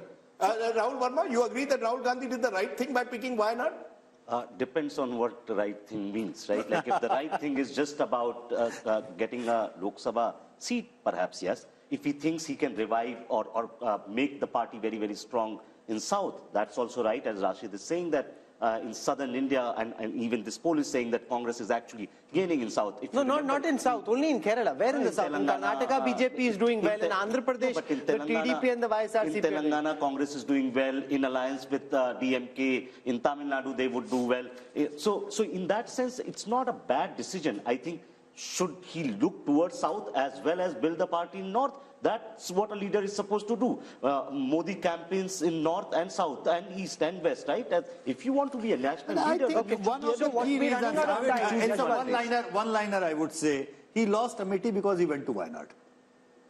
Yeah, well, what I was told is that they saw their polls in Amethi suggesting a very tough fight, possibly losing. They looked for a safe seat in the south and picked Wayanad. So it was almost like some kind of security which Rahul Gandhi was offered. That no, but imagine if he's your main batsman and he's looking for a safe position. Which is my point. You see, this is precisely my point, Rahul, that I would have, if you wanted to choose south, choose Karnataka, for example, a state. Where did Indira Gandhi go? Indira Gandhi went to Chikmagalur, went to Beda. What is the safe seat for Karnataka, Congress in Karnataka? No, Mr. Safe seat. I have no doubt that there could be potentially safe seats, including potentially Chikmagalur. But so look at the projected vote share and seat share of the south, because Rahul, I think it shows the exact opposite of the north. The vote share in the south, as per the Mood of the Nation poll, NDA 23%, India 41%, others 36%. How does it add up in seats? NDA 27. That's just a small dip from last time. Remember, BJP got 29 out of 130. India 76. Slight up because of Telangana. Others 29. But basically, you really have two Indias politically. You have the BJP dominant in North India, and you have India Alliance doing very well in South India. So whether we like it or not, there is a South-North political divide in this country. What implication that will have with delimitation is going to be a big question in a couple of years from now. Couple of years from now. At this moment, we are focusing on what is the mood of the nation. Welcome back. You're with us on the India Today Mood of the Nation opinion poll. The results of this poll are already buzzing and trending in every state, from Andhra Pradesh to Telangana to Uttar Pradesh. Wherever we are going, a mini tsunami on social media, lots of posts being viral, exchanged. So that's good buzz to have. We now want to come to Rajdeep's home state of Maharashtra. He's already itching, getting out of his chair, all set to get you what should be quite shocking. No matter what you're thinking is happening, I think you'll be shocked by what Rajdeep's about to show you. Rajdeep. We've gone to the north, we've gone to the south. But the best part of the country is when you're a West Indian. So I'm going to go to, as a West Indian, I've got to go to Maharashtra. And whoever thought Maharashtra would be one of the states which would see so much of chaos and instability in the last 5 years? We've had 3 chief ministers and plenty more in that state. What is the mood of the nation showing for Maharashtra, a state that will have both Lok Sabha and later in the year Vidhan Sabha? NDA 40%. NDA 40%. So that's the BJP and the Shiv Sena, into bracket Shinde. India 45%, which is 5% higher. 40 plays 45%, others 15. And 45 is NCP, Uddhav Sena, as well as the Congress party. So 5% edge in Maharashtra to the Maharashtra Vikas Aghadi. The opposition, the best news coming for the opposition after Kerala and Telangana is here in Maharashtra. This could be another big surprise, therefore. How is it projected into seats? What is Yashwant Deshmukh C voter poll saying for Maharashtra? 26 out of 48 for the India Alliance. 26 out of 48. A huge jump, because the NDA, which won 42 out of 48 last time, is down to 22. So if there's one state where the NDA is taking a big hit as per this poll compared to 2019, it's Maharashtra. And that perhaps explains all that's been happening in that state. Breakup of the Shiv Sena, breakup of the NCP, because Rahul, clearly here too the BJP knew this was the one state they were in trouble, which is why they have slightly narrowed the gap, but they're still behind here. Yashwant, are you sure about your numbers for Maharashtra? Because they've taken a large part of the NCP, they've taken a large part of the Shiv Sena. If this is where things are at the end, then no matter what happens in this Lok Sabha election in the Assembly, the BJP and what they have is going to face a very tough time. Why are we ending up with these numbers in your poll? Rahul, Out of the 140 crore people in India, is any damn person sure about Maharashtra as on today? I mean, let's be honest. People are confused, not just because of the previous mandate, the current mandate, people going here, people going there, parties being split, and now the symbols are with the people who did not form the party and with somebody else. So having said that, it's a maha mess. It's a maha mess. It's not Maharashtra, it's maha mess at this point of time. And let me do a health warning as well on these numbers. Number one, on the voting intent, we have been asking for individual party and leader, Rahul. Which party or leader you are going to vote for, and then we have summed it up like, Uddhav Thackeray plus Sharad Pawar plus Congress and Shinde plus Ajit Pawar plus BJP. But what we do not know here, who is contesting from which seat and who is going to contest against that person from which seat, which party. What I can see, wherever the BJP tickets would be there, they would be sweeping like anything. Wherever the Ajit Pawar ticket and Shinde Sena ticket would be there, I doubt they will be sweeping in the same way. So the weakest link is on the both sides. On the Maharashtra Vikas Aghadi side, the weakest link apparently is the Uddhav Thackeray Sena, followed by Sharad Pawar, and followed by Congress, and then the Sharad Pawar. So we don't know out of these 3 and 3, which permutation and combination is contesting whom on which seat. Unless we are sure of that, I think this is more of an... Since this is your home state, Rajdeep, here's the concern that I have, just purely academically, right? Which is that will votes get transferred? In a poll, it's very difficult to capture that. But once you know, okay, it's GVL versus Rashid, then the equations change, exactly right? The point. Yeah. So right now, you don't know that. So you're building this scenario on the basis of what respondents are telling you, but the respondent also doesn't know who's against who. I will quickly tell you two contradictions, Rajdeep, before you say. I cannot see Uddhav Thackeray voter voting for a Congress or the NCP candidate. Similarly, I cannot see a BJP core voter voting for Ajit Pawar candidate. So there are contradictions. I'll give you 2 quick points before you come. One, the fact is that this is an interesting state this year because you've got Lok Sabha followed by Vidhan Sabha 4 months later.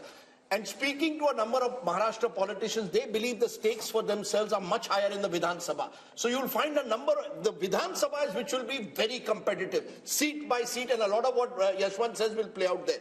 In the Lok Sabha, Rahul, even though the BJP appears prima facie down compared to 2019, I think, and Yashwant is right, the BJP will do well in its pockets of influence. They have strong pockets, especially in urban Maharashtra.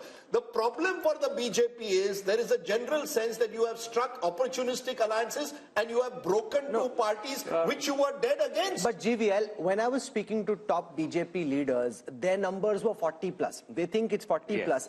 But a 5% lead for the India alliance, after all the todphod you've done, if this is where it is 22 versus 26, then it's obviously not the way you're calculating. No, I certainly don't see the numbers the way the poll is predicted, Yashwant's poll. Primarily because this is an election that Prime Minister Modi will be driving. People are voting for PM Modi. They are not voting for individual constituents. This is an election where you will see a massive swing. So anybody voting, anybody contesting, the premise of the poll, the premise which is also the reality of Maharashtra politics gets reflected in this poll is that BJP at this moment is not a pan-Maharashtra party. Modi might be a pan-Maharashtra phenomenon. BJP per se is not a pan-Maharashtra political party. Even in states of Haryana, was Haryana a BJP state until 2014? Okay. Did BJP ever win a couple of seats in Haryana? No. But once Modi is on the scene, Prime Minister Modi ji, he is one who will drive the entire vote. Please give me the popularity ratings because that will give me an indication. Can I just explain? If you have those numbers. No, look, last time the BJP contested 25 seats, the Shiv Sena 23. And the BJP and Shiv Sena did extremely well, winning 42. Now what's going to happen is the BJP is going to put pressure on both the Shinde Sena and the NCP Ajit Pawar group to contest less. And the BJP will look to contest at least 30 and divide it. The Ajit Pawar's party is happy not to contest Lok Sabha. Their energies are on Vidhan Sabha. Similarly with Shinde Sena. So that might actually mean the BJP could contest more in the Lok Sabha. I think the worry is that there is genuine anger against the way governments have been broken, fallen on all sides, towards all politicians. So I think you will find Vidhan Sabha becoming a real battleground. Yes. Lok Sabha, yes, the Modi factor does play out. Sharad Pawar clearly is weaker in a Lok Sabha election at the moment. He may not even be able to sort of, campaign as aggressively there as he would in a Vidhan Sabha, but he will hope for some sympathy. Uddhav Thackeray is hoping for sympathy, which may come in a Vidhan Sabha, may not come in a Lok Sabha. So Rahul, you could see Maharashtra in the space of 5 months having two very different verdicts. But, Madhu Yaksha Gaur, this is your good news. If there is one state where you need to perhaps invest more attention in the next few months is Maharashtra. And the feeling is typically the Congress is not seizing the opportunity. You're missing the opportunity to miss an opportunity. Many of your leaders are leaving, joining Ajit Pawar's faction. Milind Deora left to join Shinde Sena. Today, Baba Siddiqui, your MLA, former MLA from Mumbai, has left, is likely to join Ajit Pawar. So you're not holding on. You're the Kamzor Kadi. Hopefully, your predictions may hold on to the leaders who are planning to leave, Rajdeep. But having said that, this has been expecting in Maharashtra, Rajdeep. I think various projections and studies we've done. And we've been very hopeful on Maharashtra because of this third port, what Rahul says. It's not helping with the people's mood. Secondly, I give this credit to Prakash Ambedkar also joining INDA group can help also the Maharashtra Vikas Agdi to win more seats. Rahul, how do you explain these numbers?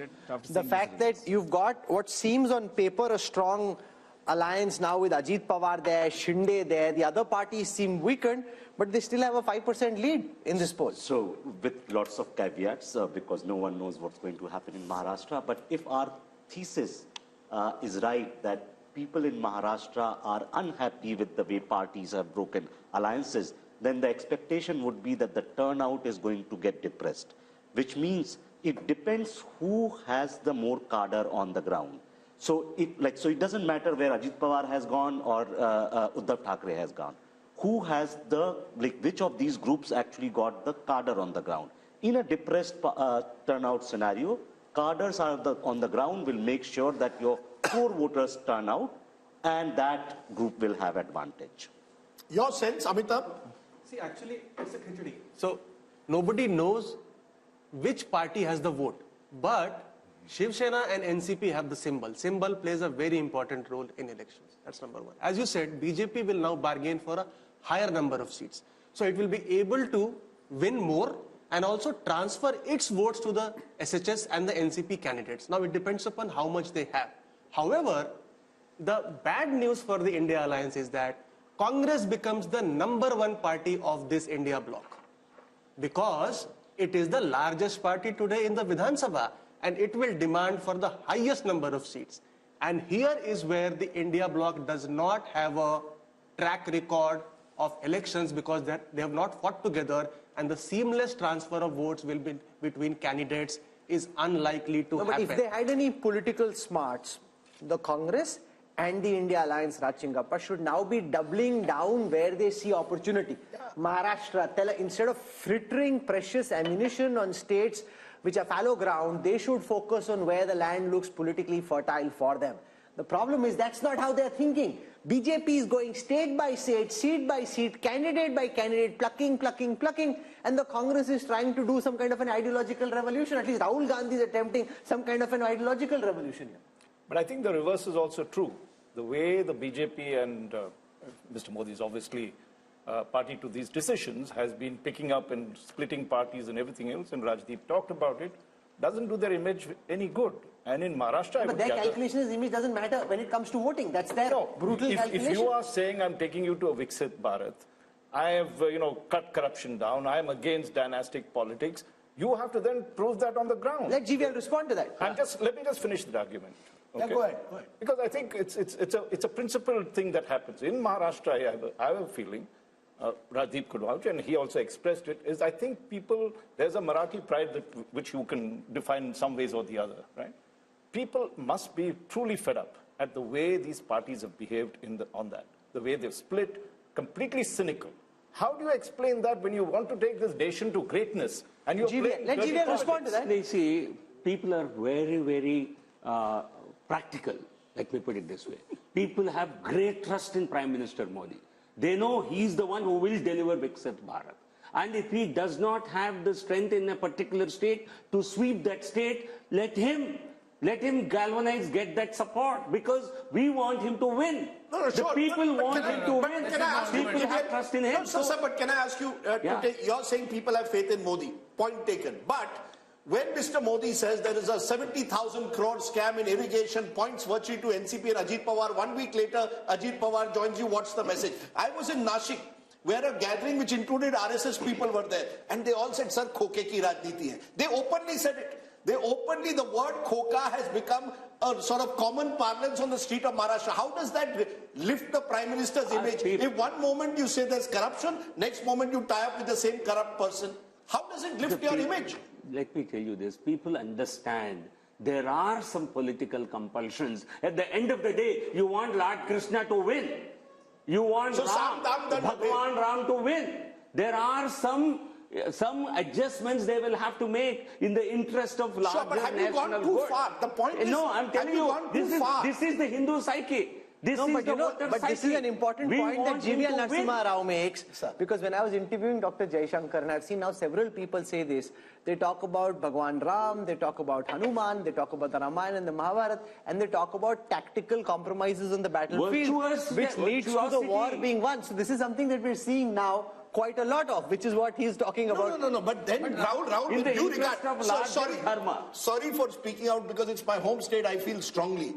The fact is, where does it fit in with the kind of Ram Rajya that you talk about? You know, what does it leave you with? Is this Ram Rajya that you tie up for Khoke ki Rajniti? There is no politician in this country who represents the true political virtues than Prime Minister Modi. No Prime Minister, no Minister, no Chief Minister in this country can match even an iota of what Prime Minister Modi. So what matters to them is Prime Minister's qualities. I have he's a man of total integrity. So you're saying you can do all the wheeling and dealing on the ground, but the Prime Minister's image is not touched by it. No, they know he's not making compromises. Party but Rahul Verma, this is local. Yes, Rashid.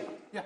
I mean, by going by Mr. GVL Narasimha Rao's logic, BJP should be winning all 543 seats. If Mr. Modi is on a big ticket, he's there on Tamil Nadu also, he's there in Telangana also, he's there in all other states. I think, we must accept what Mr. Yashwant Deshmukh survey is projecting. We have gone through over 300 seats, and there is a kind of trend. This is a very interesting thing about what is the findings of Maharashtra. There are 4 states that were always, they are kind of, outliers, and they are giving something in favor of BJP. In case of Karnataka, in case of Maharashtra, there is a trend, and we will see. No, Maharashtra is not with the BJP. It's the other way around. Precisely. So I'm saying there are 4 states that were very crucial in 2024. Even if the outcome is kind of well known that the BJP has an advantage and Mr. Modi is a favorite. One state is Bengal, other state is Bihar, third state is Karnataka, and fourth state is Maharashtra. Now it is giving different kind of trends. I think we must accept what Mr. Yashwant Deshmukh is predicting. We cannot be finding faults with his methodology or, how it will shape in Maharashtra. We can't be having different... Yes, Rahul, very quickly. So, two points. Yes, in politics, all politicians and parties make these tactical calls. But these tactical calls are going to have cost in the long run. Indira Gandhi in 70s did a similar thing. At some point, it costed her party. Maybe, perhaps, when Prime Minister Modi is around, it won't cost. When he's not around, it may cost the party. So all parties face that cost. Second, throughout the survey, and Yashwant ji has to correct me on this, I have not seen a single state, except the smaller ones perhaps, where BJP is gaining votes from 2019 numbers. They're gaining seats. Even in UP, the votes are not basically... They've got a slight bump, 53%. Yeah, 50, so 51, 52. So in that sense, like in North, there are no big gains coming in terms of vote share, and even in South and West. So I think where perhaps Mr. Narasimha Rao can explain us that why, despite everything in these 5 years, BJP is not being able to... And the interesting point about Maharashtra... No, but I'm a little shocked by his argument. Listen, Remember also that you are dealing with 10 years of being in government. Sure. Look at Biden after 4 years. Look at Macron. Look at Trudeau. Here's a man who's been in power for 10 years. If he can retain his historic numbers, that's by itself is a superlative performance. I think, Rahul, the point that you made about the 2 point or less, like somewhere they were leading by 60 points, now they are 58, 2 points. I understand your point. But what I learned from the experiment and result of Madhya Pradesh is that eventually it will be relative turnout, which will be playing 3-4% of jump just out of nowhere for the BJP, just by virtue of their supporters being more excited about going to the polls and Congress not being in a position as organizationally and resource-wise to pull their supporters. What happened in Madhya Pradesh? But you know, I just want to make a small point which I think is important. Between 2014 and 2019, Rahul, Mr. Modi's popularity was so high that he was even able to pull his party in state elections where they were otherwise not the #1 party. BJP was not the #1 party of Maharashtra. It's after 2014, Mr. Modi pulls it up. 10-12%, they even do very well in state assemblies. After 2019, looks what starts happening. What happened in December in the assembly elections? Sir, just a minute. December, we can come back to December, but 2019 to 2024, 1 minute. Rajdeep. The BJP in Himachal Pradesh, in Haryana, in Jharkhand, even in Bihar, in state after state, Mr. Modi alone cannot pull up the state unit. Mr. Modi is still very popular in Maharashtra, but Maharashtra's own leaders, BJP own leaders, are not happy with the kind of compromises they've made to stay in power. Some stage, it may cost them in a Vidhan Sabha. I agree with you, Lok Sabha, it won't cost them because that becomes Modi versus who. But what happens in your state units? Therefore, Rahul Verma makes an important point. Will the BJP go the way the Congress did? After 10-20 years, because it makes these compromises. You can wish that if you like. No, he asked a question. But you see, politics, what happens today doesn't influence voting patterns 20 years down the line. I think that makes no sense at all to me. Now, coming back to your question, Modi ji, he was able to pull several assembly elections initially, but you are saying subsequently he did not do so. Because, you see, once you have pulled an assembly election, the local performance and local leadership has to hold there. People will hold every government accountable. You accept that? Why not? Okay. I think. So I want to press the pedal and go to Gujarat and Goa, and then we have to go to the east, and then we have the big national picture. So Gujarat comes up on your state next. I want to spend very little time here because it's one-way traffic, as one-way traffic can be. I mean, it's like whoosh. There's no comparison. 62% vote share projected in favor of the Bharatiya Janata Party in Gujarat. I mean, 6 out of 10 people just want. That's the highest so far in the country. 6 out of 10. And we're not even dealing with the smaller states like a Himachal or an Uttarakhand. In a big state like Gujarat, 62%. The Congress had 32% vote share. That's come down even further to 26, down 6 from the last time. Let's now come to seat shares. If you got 62% vote share in a largely bipolar contest, I mean, you don't need to be Yashwant Deshmukh to do the calculation. You can do it yourself. It's 26, but 26 for the BJP in. They want their man back. They want their boy back. They're like, look at how hard he's working. A Gujarati fixing this country, we want him If back. I was a Rajya Sabha BJP MP who was told to contest Lok Sabha, I'll say, मुझे गुजरात की seat दे दो. कोई भी दे दो. कोई भी seat Gujarat की दे दो, वडोदरा दे दो, गांधीनगर दे दो. GVL also is ready to contest from Gandhinagar. You see, that's the one state where every politician will feel a relative sense of security. I think Gujarat is there is little difference from contesting a Rajya Sabha and a Lok Sabha. Is that what you're saying? No. I'm saying that a Lok Sabha... As safe as better. Yeah, it appears the safest state for the BJP, Rahul, and I don't think there's much to discuss about that. Prime Minister Modi in Gujarat is, really, his popularity is at an all-time high in a way. It's the true, like you were discussing parallels with American elections, like you've got along the coast in mid-America, this very clear divide between Republican and Democrat states. This is as Republican in Indian context as Republican. And GVL made a point that don't look at what happens 20 years from now. But I just for a moment want to pause because one of the first elections I covered was 1990 Gujarat. And at that time, the BJP had to back the Janata Dal Gujarat of Chimanbhai Patel to prop him up to form a government. See where we've come 35 years later. We look at events today.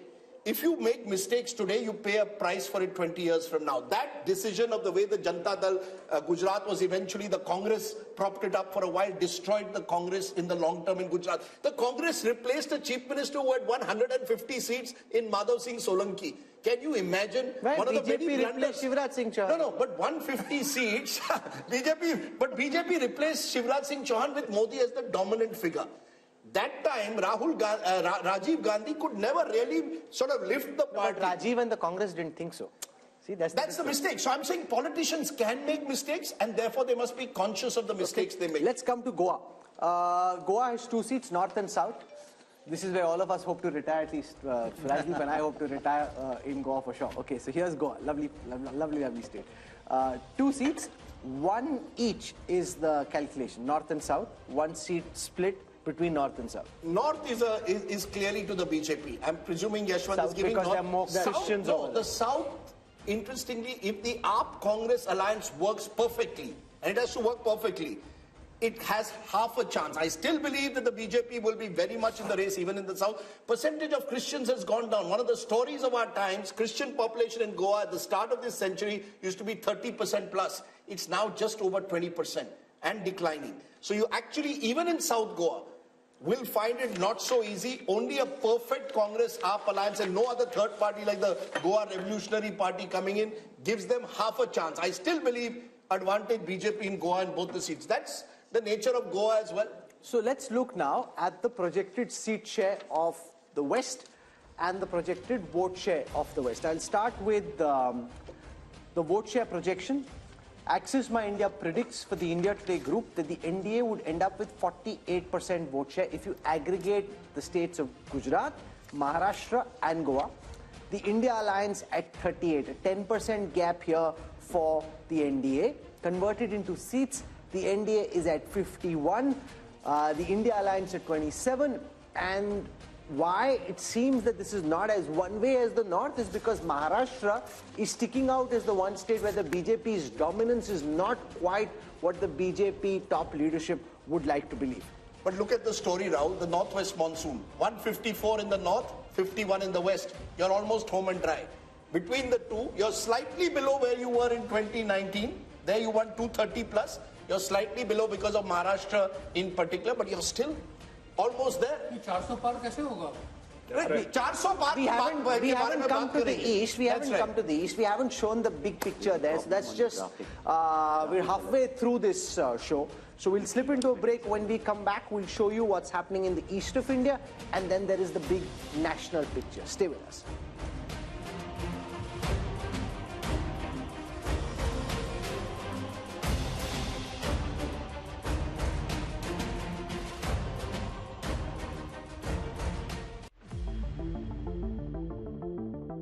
Hello and welcome, I'm Sahil Joshi. Now I'm at the Mumbai seafront. You can see here the Mahim Fort and also the Bandra Worli ceiling, the most iconic locations in Mumbai. Because the people have reposed confidence in Bharatiya Janata Party and NDA.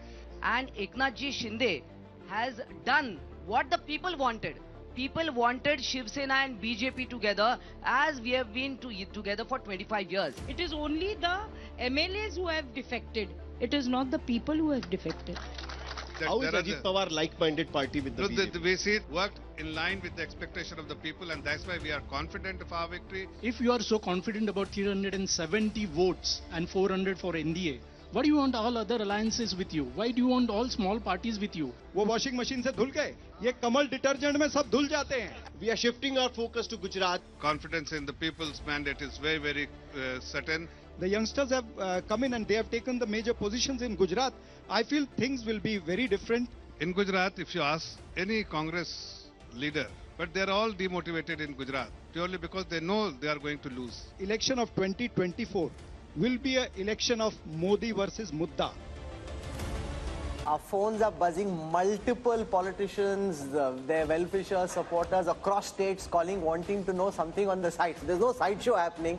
If you want to know what the numbers are, stay tuned to our coverage on India Today as we take you through state by state, region by region, and then finally the national big picture. We want to come to the fascinating state of Bihar, where Nitish Kumar's U-turn has made things very topsy-turvy and very exciting, which is also why the Mood of the Nation poll had to do extra polling to be able to capture what's happening in Bihar. On your screen right now are the vote share numbers for Bihar first. 53% is what they had in the last Lok Sabha elections. They're projected to be at 52, but there is, on the surface, it seems not much has changed, but so much has changed internally because the JDU, which was earlier with the India alliance, has now jumped over, which is what kind of keeps the BJP-led India alliance where it was. The India alliance was at 31%. That's expected to go up to 38%. Let's see how this converts into seats. For the first time now, on your screen, the Bihar projections on the 40 seats of Bihar. Yashwant Deshmukh and his team at Seavota are predicting that the NDA could end up at 32. Remember, apart from Kishanganj, they had 39 out of 40 seats the last time. They're expected to come down 7 this time around. The India Alliance, which had only 1, expected to go up to 8. So just imagine, Rajdeep, if Janata Dal United was actually here, BJP was staring at bigger losses in the orange column, and the India Alliance was looking at bigger gains, which is what explains that somersault. You know, the fascinating aspect is that when you went to Uttar Pradesh, the BJP is holding its own. The moment you've gone into neighboring Bihar, even though the BJP has now struck an alliance with Nitish Kumar, gone back to its own party, it's down compared to 2019. In fact, if you look at the BJP overall, except for Uttar Pradesh, none of the major states are seeing a major jump for the BJP. In Bihar, so that's what makes Bihar very interesting. No, but because this happened so close to your poll, does your polling account for the full impact of Nitish coming back to the BJP? Not really. I mean, because we had to do a snap poll and see what kind of impact it was. We could sense 2 major things. Number one, yes, there is almost like 8% arithmetic jump, you know, from the India faction to the NDA, just by moving JDU supporters to this side to that side. Which could also mean that Nitish is now worth only 8%. Yeah, exactly. This is one of the points, which is like, instead of 16% which he polled in 2014, his core vote looks like more like a 8% kind of thing. Number one. Number two, we still don't know who is contesting how many seats. You know, and please remember, even Paswan's party is split into 2.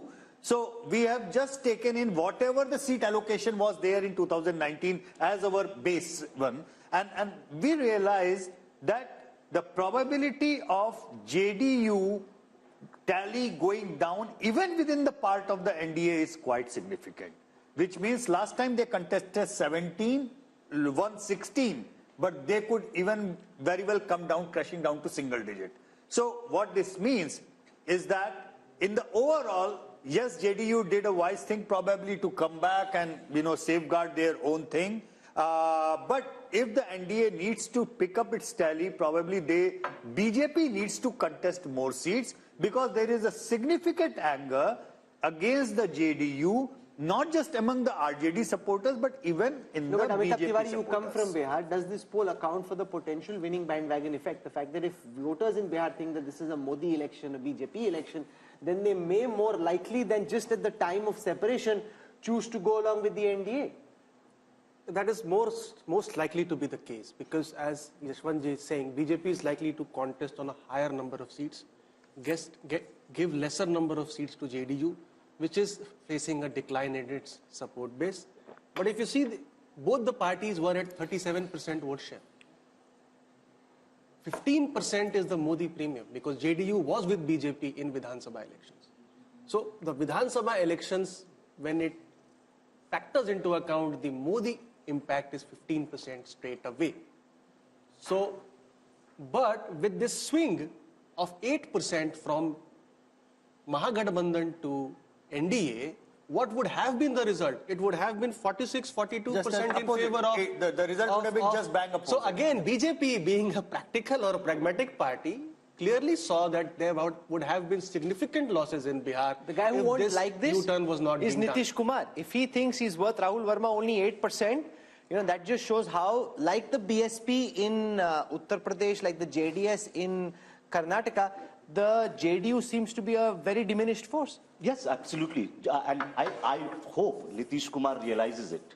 And Nitish Kumar perhaps understands that he's diminishing and he's still trying to make most of it. But with this 8%, he's still chief minister. No, the most valuable 8% you can have. So think of it. Since 2013, he knows that he's declining.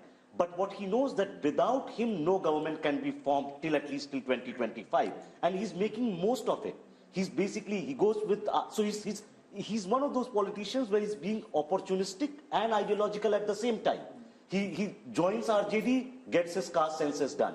Comes to BJP, does certain other things. So he's trying to make most of it in a very, very small... But you know, look at, maybe the BJP looked at Yashwant's last Mood of the Nation poll. And there were 3 states where the BJP was in clear trouble. There was Bihar, there was Karnataka, and there was Maharashtra. What did they do in Maharashtra? They broke the 2 major parties, Shiv Sena earlier, then the NCP. In Karnataka, you went and tied up with JDS, brought back Yediyurappa into the fold through his son.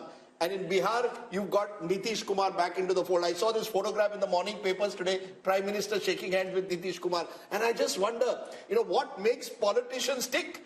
Here are 2 people who've attacked each other personally at various stages. Nitish Kumar refusing more than a decade ago to even share a stage with the Prime Minister. But all is fair in love and politics. And I come back to it, Rahul. The BJP has shown itself to be a party of power while claiming to be an ideological party, and the Congress has done just the reverse. No, but I don't agree. Once they're in power, they're ideological. In their logic is, they've scrapped Article 370, they've brought India the Ram Mandir. What other proof do you need of ideology? No, I'm not saying the ideology is diluted. Yeah, UCC has come about in Uttarakhand. So once their formula is you win and then you get ideological. To win, you don't worry about ideology. All I was saying is that there were states where the Congress had seen these ones, they were going to get, the BJP had seen they could be down by double digits. Bihar was one of those states. Let's find out a way to tackle Bihar. The point, Rashid Kidwai, is this is the difference. You see, I got a call just now from a UPA leader. Please show me which are the states where the BJP is growing. I said it's not about the BJP growing, but holding its own. And they've held their own by strategic politics. Does the opposition recognize that, Rashid? Yeah, or will they only blame the enforcement director? I think Nitish Kumar's story is not complete without the opposition politics. Nitish Kumar seems to have gone on a rebound. He worked very hard for this India alliance, and when Mamata Banerjee, propped up Mallikarjun Kharge, and when Rahul Gandhi said that, he will talk to Mamata before appointing Nitish Kumar as India alliance convener, all these things look like... You're saying if he was appointed convener, he would have stayed on? Precisely, because Nitish Kumar was not doing 8%, he knew his days are numbered, he wanted to be a prime ministerial face, he may not have said it. And this is... If he was made convener, think of it, after 2023 December results, he's also making calculations. Being convener is only worth if you have a shot at something. So he thought he was on the losing. Shama Mohammed joining us of the Congress party. Shama Mohammed, do you believe that in Bihar, the BJP in this last stretch has trumped you by taking someone who was not too long ago seen as the architect of the India alliance? So perception-wise, and now in reality, as per our numbers, the Congress-led India alliance has lost a big opportunity. I don't agree with you on that, Rajdeep. Everybody knows what Nitish Kumar is. Like I said before, if he had to go, he had to go. He keeps jumping from here and there. But you said a very important thing is, what is the ideology of the Bharatiya Janata Party? For example, let's look at the Meghalaya election. They were with NPP in Meghalaya before the election. During the election, they went their separate ways. Mr. Amit Shah has put in the manifesto that the party NPP is corrupt, and when they come to power, they will take action. They won 2 seats in that election, and they said very clearly, Conrad Sangma and NPP is corrupt. They go and join the party after the election. So yes, they will do anything. Opportunist when it comes to election, they are ideological when it comes to governance. So they bring in, as Rahul rightly said, Article 370, Ram Mandir, maybe uniform civil code after the next election. Ideological in governance, strategic opportunism, if you want to call it that, tactical politics when it comes to elections. Rajdeep, let me ask you one more thing. Then why is that you can eat beef in Goa, but you cannot eat beef in Karnataka? Okay, so that's now, let's just stick for the moment to the data. No, they have no ideology. And one last point. This is not mood of the nation. I would call it mood of the media also. Today I was traveling from Delhi to Imphal, and the person in the plane says, dekho, Modi kya keh rahe hai? That we are dividing it into north and south. It's all about what Modi. But I don't understand why the paper and the media does not talk about how a present sitting prime minister insults the first Prime Minister of India, calls him all the names in the world. And nowhere in the world they do that. Nowhere. And let's not forget he was a freedom fighter. So why is nobody written about that? How the present Prime Minister keeps insulting a freedom fighter, the first Prime Minister of India. And see, you have to understand, people get carried away with what media is doing. Before 2014, we were questioned 100 times. I fail to understand why the present government is not. You could write an article on why beef is allowed in Goa, but not in Karnataka. West Bengal, another big state where the battleground is going to be tough. Let's take a look at the vote share first. Remember, the BJP did very well in Bengal, the breakthrough election of 2019. Now, in vote share, NDA 40%, holding its own. The Trinamool Congress 43.5%. Here we've separated the TMC from the rest of the India Alliance because it's likely Congress and left will contest together. That's others 7.3. So Trinamool Congress 43.5, others including Congress and left 7.3, NDA 40. How does this translate into seats? BJP 19, they won 18 last time, 19 this time. They will be happy that they are holding their own in Bengal. TMC 22, down 1, Congress plus left is 1 seat. So Bengal once again, Rahul, becoming TMC versus BJP, Congress left getting squeezed out, and clearly the BJP holding its own. Rahul Verma, is there a way of knowing what this may have looked like if the TMC and the Congress and the left can't be together, but the Congress and the TMC were together? How much of a material difference could it have made to these vote share numbers? Like, it's hard, right? Because you don't know what kind of transfers will take place and what the seat allocation to different parties. Yashwant, how much of the Muslim vote is the Congress actually splitting, or is it largely going en masse to the Trinamool? You see, the minority votes saturation towards TMC is already done and dusted. Yeah. So I don't think there is anything from the minority vote perspective left much to whatever the 8 to 10% vote that left in the Congress. But you're picking up still. How much vote are you picking up for the Congress? You see, they together they are polling every about 4 to 5% each in that way.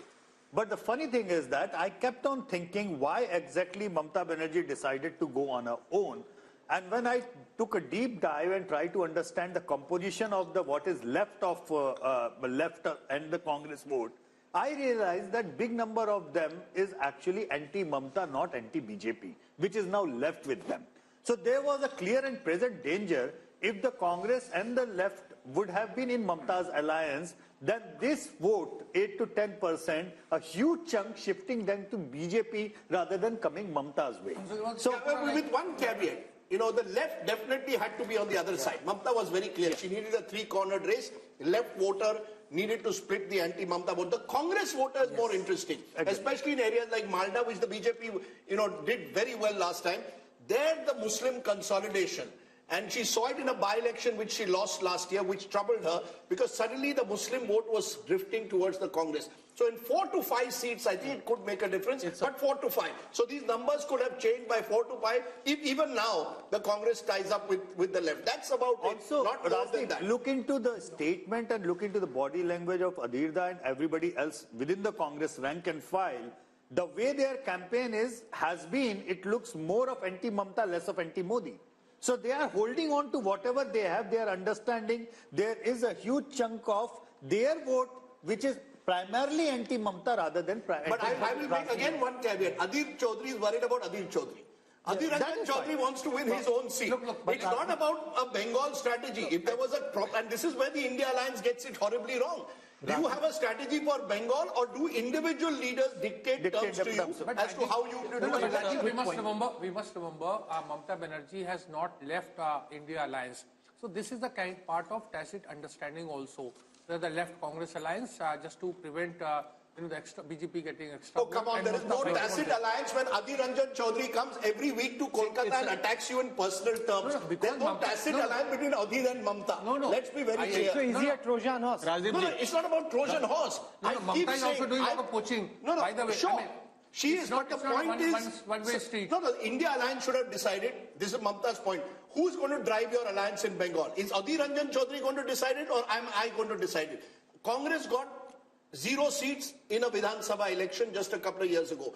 Can Adhir Ranjan Chaudhary, simply to protect his own seat, sort of dictate terms to Mamata. It won't happen. I think the India alliance has singularly failed to have any chemistry on the ground, which is why Mohammed respond to that. It's a notional loss of, I agree with Rajdeep ji. Congress should have formed an alliance with TMC. There would have been a vote transfer because Congress vote is also anti-BJP vote. It would have transferred to TMC and they could have won 5 to 6 seats extra. So it's a notional loss and it's an optical loss also because it sends a wrong message to the entire Absolutely. Shama Mohammed, you want to respond? Yeah, see, I agree that we should be with Mamata Banerjee in West Bengal because we are supposed to be gaining there with her. There's a different story in Kerala because here in Kerala, we are the principal opposition. Let's understand that. We have, the UDF has 19 out of the 20 Lok Sabha seats and we've got more than 30 seats in the assembly also. So we are the principal opposition, whereas in West Bengal from 44 to 0, we have come out, you know. So I, being from Kerala, believe that it is more important to be with TMC than to be with the left. Okay. Sanju Verma now joins us. Sanju, it's been a good showing in the north, not so good showing in the south, strong showing in the west, and in West Bengal, which we're talking about right now, it seems that the BJP is roughly where it was. My understanding on the basis of multiple conversations are the BJP's own polls are showing them 25 plus. This poll seems to suggest that they're not quite there. Our data seems to suggest that the BJP could end up at 19, which is just one more than what they had last time. You know, Rahul and Rajdeep, first and foremost, I just have this to say. I think survey after survey, and especially Mood of the Nation, which is so hugely watched, thanks to Rajdeep, who's trending every second day, and Rahul Kanwal, who never misses an opportunity to show Rajdeep the mirror. Be that as it may, I just have this to say. We are not the India alliance where you are going to create divisions. On a lighter note, Sanju ji, no divisions. On a lighter note, ये BJP की अच्छी strategy है, divide and rule. You are trending every day. थोड़ा शांत हो जाओ. Learn to be gracious when I'm giving you a compliment, albeit a left-handed one. Anyway, now coming to the more serious point. You know, I remember I have been on a zillion debates on these surveys that have been carried out in the last 12 or 24 odd months. And everybody after the West Bengal Assembly elections of 2021, don't forget in Lok Sabha 2019, from West Bengal we got 18 seats, 1-8 with a 41% vote share. But come West Bengal Assembly elections 2021, while we improved our tally from 3 seats to 77, which was a 2400% plus jump, our vote share fell from 41% in Lok Sabha 2019 from West Bengal to 38%. And what did political pundits say? अरे भाई 3% का vote share की गिरावट हो गई है बंगाल में. The magic that happened in Lok Sabha 2019 of getting 18 seats, that is not going to happen in Lok Sabha 2024 if assembly elections 2021 are an indication to go by. Okay. My limited point is, if we are actually improving on our last tally of 18 seats and increasing that to 19 seats, I think the actual result may surprise you on the positive. I won't be surprised if we are able to mentioned even trends. 25. I actually just went to social media to check the trends, and the first trend, the top trend nationally at this moment is Mood of the Nation. So Mood of the Nation is the top trend. So well done, everyone. You guys are clearly doing a good job, and at least the audiences are plugged in and watching, which is fantastic. So thank you. That means a lot. Okay, let's run through all the other states of the East, starting with Jharkhand, where much has been happening. Chief Minister Hemant Soren arrested a few days ago. How is it playing out in the polls as per Yashwant's Mood of the Nation? 2024 projection, NDA 56% up 1, India Alliance 30% down 5, others 14. In terms of seats, NDA 12, India 2, same as 2019. Rahul, next is Chhattisgarh. Let's come now to Chhattisgarh. In Chhattisgarh, India Today C-Vote are projecting that the BJP's vote share will go up from 51 to 54. They won the recent assembly elections, and on the back of that, their vote share is actually going up. The Congress's vote share was at 41 in the last elections. That could now come down 3% to 38. When converted into seats, the Congress had 2 seats last time round. That could come down to 1. The BJP had 9 seats last time round. That could go to 10. So Chhattisgarh, the BJP doing well and holding on to its gains from the last election. That's right. The honeymoon effect clearly there in Chhattisgarh. Let's turn to a state which is again fascinating because there will be Lok Sabha and Vidhan Sabha in the state of Odisha. 2024 projection, NDA 40% vote share, that's +2. India 12%. Naveen Patnaik's BJD at 41%, down 2%. How is this all translating into seats? Virtually again a repeat of what we are seeing in 2019. In fact, a slight jump for the BJP. 10 seats up 2. The India Alliance, mainly the Congress there, is getting 0, down 1. And the Biju Janata Dal 11, down 1. So clearly again all these states are almost repeating 2019. In fact, state after state, Rahul, if you look at the map of India, in many of the states it's a repeat of 2019. Is there a way of looking at these numbers, Yashwant, and giving our viewers some insights into what may happen in an assembly context in Orissa? Because like Andhra, Orissa too polls at the same time. Orissa, there is a very clear split vote. There is an upswing for the BJP as far as the Lok Sabha voting is concerned, but as far as the assembly voting is concerned, it is clearly the Naveen Patnaik BJD way. Assam. Assam, let's look at the seat shares for Assam. Last time the BJP had 9 seats, that could go up to 12. Remember, Assam has 14 seats. The Congress and the AIUDF was at 3. That could now come down to 2. That's down 1. So Assam, BJP consolidating its leads and gains. Let's now look at the overall East seat share. If you look at the 153 seats, and if I look at the vote shares, 47% of the vote for the NDA, 37% for the India Alliance. When converted into seats, in the east of India, 103 seats for the NDA, 38 for the India Alliance, 12 for the others. And I think this is a story. You know, while we focused a lot on the BJP's dominance in North India, its dominance in Western India, it is in the east that the sun is rising, the lotus is beginning to bloom, particularly when you include a Bihar and the northeast. I'm presuming Yashwant's included all the states of the northeast, the Manipurs, the Nagaland. No, so we will spend time on each of the northeastern states, just so that people know. We're going to go into a break, show you the national big picture, but we're going to spend time on each of the northeastern states as well. Hello and welcome once again to India Today's Mood of the Nation poll. All the findings in India Today magazine brought to you by C Voter. We've gone state by state over the last 3 hours. We've gone from the north, south, west and east. It's time now to give you the big picture. What would happen if general elections, which are not too far away, were held today? Rahul, take it away. Give us the big numbers. Can Narendra Modi do his hat-trick after all? Will it be 400 par? Rahul. This is the moment all of you have been waiting for. No Indian Prime Minister since Pandit Jawaharlal Nehru has won thrice over in 3 successive elections. If elections were held today, does the NDA reach 400 par as they'd like to believe? Is the BJP achieving its mission 370? We've seen the talk. Let's see the numbers. The NDA Alliance projected to bag 45% of the vote share, which is what the NDA Alliance had in the last election as well. The India Alliance expected to bag 38% of the national vote share, which is 11% more than the last time, but that's also because last time it was UPA, this time it is the India Alliance. So parties like the Trinamool, at this moment, this could change soon after our broadcast, but at this moment officially they are part of the India Alliance, which is why as a national aggregate their vote share is up 11%. The others from 28% are now coming down to 17%, down 11. That's as far as the alliance-wise vote share is concerned, where there is a very clear gap of 7 percentage points between the NDA and the India Alliance. Let's take a look at how this converts into seats. 400 par is Prime Minister Modi's war cry. They're heading there, but not there yet.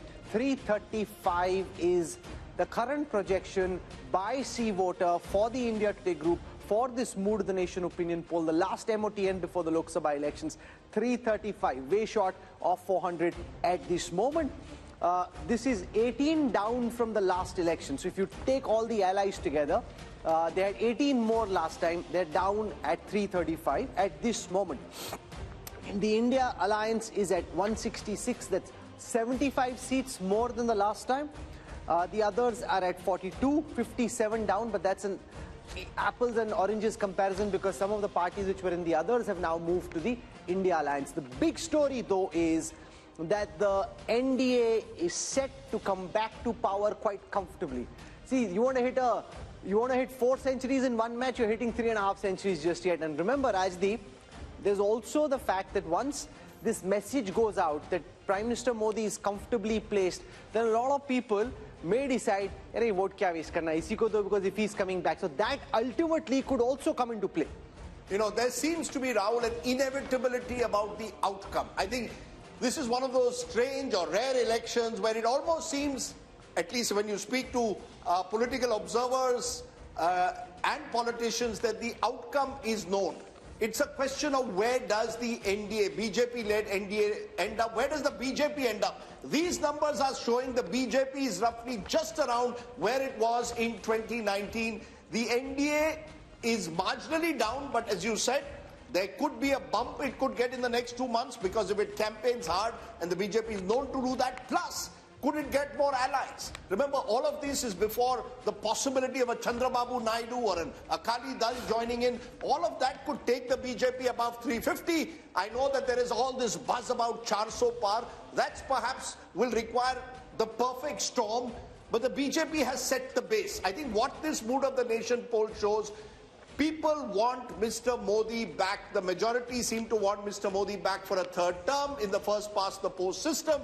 And unless there's some kind of a miracle in the next 6 to 8 weeks, the India alliance will have to simply accept next time, or good luck to you, 2029. 2024 appears as close to a done deal, Rahul, with these numbers. And the Prime Minister's popularity remains pretty high again. It will be interesting to see whether he just wants to equal Nehru's record or actually be around the next time to beat Nehru's record, or at least attempt to beat Pandit Nehru's record. Let's take you through how the party-wise vote share and seat share would stack up. We looked at the alliance-wise numbers. Let's now look at the party-wise numbers. The Bharatiya Janata Party had 37% of the vote in the last election.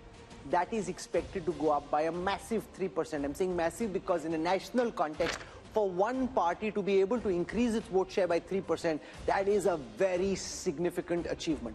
The Congress had 20% of the vote share last time. See voters predicting at this moment that that could come down to 19, just a dip of 1. Others were at 43, they could be at 41. The big story there though is that the Bharatiya Janata Party, which in the last elections was standing at 37% vote share, could go up a massive 3% to 40. You know, Rahul, there are two big stories. One is the BJP story, the possibility, as you said, that Prime Minister Modi will emulate what Nehru did, win 3 consecutive elections. The other story is the Congress Party, losing 3 consecutive elections and its vote share not changing. I keep repeating, there's one figure that stands out for me, Rahul. The BJP got around 7.5 crore votes in 2009.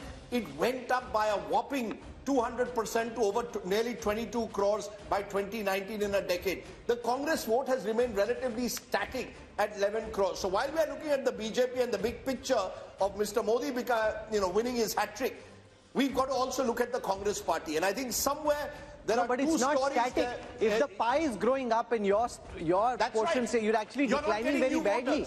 So you're not static. See, you're declining. Your vote share is remaining static. For a moment, and before we kickstart our discussion, let's take you through how this stacks up in terms of seats. We've looked at the vote share numbers. Let's take a look at how many seats each of these parties is projected to bag.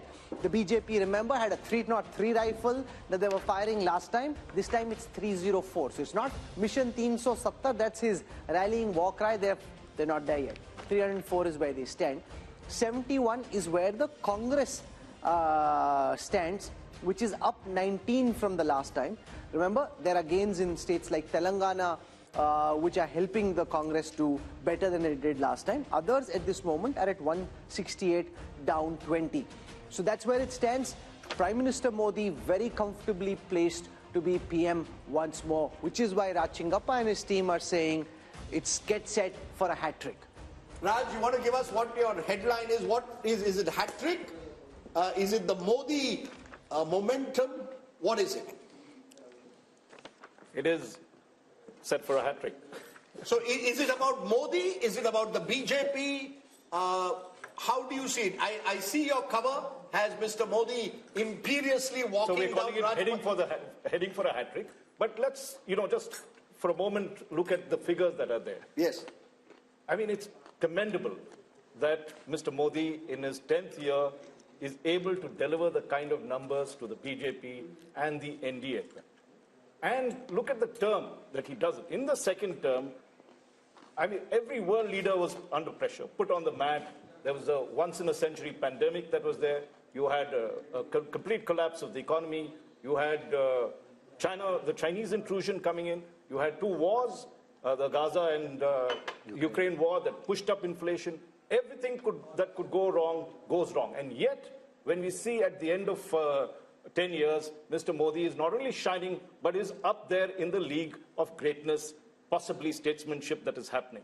So I think we have to give him credit for what is it. Now, whether he's going to beat the record of Nehru, that has to be seen, but the polls indicate that. Whether he will beat the record of Rajiv Gandhi in 1984, that is to be seen, because 400 at the moment from what we took in these last 3 years, 3 or 4 bellwether states, the NDA seems to be holding, but not really, catching up to the 370 that Mr. Modi wanted. I think what we will see in the next 2 months, there will be, I believe, because the way it is trending, and I studied what we did in 2014, when Dr. Manmohan Singh was aspiring and the Congress party was aspiring for a third term. If you looked at our Mood of the Nation poll at that time, in January 2014, the Congress was down to 100, and the UPA was down to 122 seats. And the BJP, the trend line was that the NDA and the BJP was going to win it. Here it's just the opposite. The ruling dispensation is doing it. So I would think that we are going to see a Modi wave, because they can only get better from here. They seem to have equaled what they've done, and we're going to see this huge movement. There are caveats, which... We will come to the caveats in a moment, but is that how you see it? The big takeaway is the BJP has consolidated, holding its own. If anything, Yashwant Deshmukh, it could go up, possibly, in the next 2 months, depending on the nature of the campaign, the kind of momentum that you tend to get, that the winner gets a kind of bandwagon effect. Well, bandwagon or not, I've explained the relative turnout thing, which I think will be a very decisive factor, because I believe within the same vote share and sphere, just the higher relative turnout will give BJP extra 2-3 point jump, just by virtue of being able organizationally and resourcefully taking the supporter from their home to the polling booth. Out of that, having said that, you all know that from the seat projection perspective, I am a very, very conservative pollster. For what Raj is indicating, what Amitabh is indicating, probably is, they are poking me that, Yashwant, this is the starting block. And I agree to that, because when I look into the gap of 20% vote share for the BJP, Rajdeep, it's like it is likely to end up a complete sweep in many of the states where marginally I have probability-wise given 2 or 3 seats to the others. So if you look into the 335, it can easily be 350 just by taking into the other sweeping stakes of the BJP. So is there any caveat at all, Rahul Verma? Is there an inevitability of the outcome, as I said, where the question now remains whether the BJP is where Yashwant has pegged them at 303, NDA at 335, or does the BJP go up to 340, 350, NDA 370, 380? Are these the only 2 scenarios you see, or is there a possibility of a 2004 miracle that the opposition is holding on to? In Indian politics, there is always possibility, but the other term I'll use is probability. The probability of this now turning in a reverse direction is very, very low. And see what is happening in some ways, just to sort of like add to what Rahul was saying. PM Nehru in his successive elections, 52, 57, 62, Congress vote share did not improve. What is happening with BJP, 31, 37, and now projected is 40, 4 months ahead or 3 months ahead of election. And given if it's a conservative estimate, BJP being an organizational party can actually pick up more votes. With that kind of vote difference, the seat translation is going to be heavy. And second point, Congress is holding on to its 18% vote share and 70 seats because of its perhaps performance in Telangana and states like that. And we don't know what would conspire in some of these states. If BJP ties up with, say, BRS, Telangana seat tally might change. What happens to the Congress party, Rashid Kidwai? 3 consecutive defeats, 15 years out of power. And while they may get 70 seats as per our poll, that could even come down to 40, 50 if the BJP goes up by 2030. Where does that leave the Congress party? Can it hold together with a third debacle? Yeah.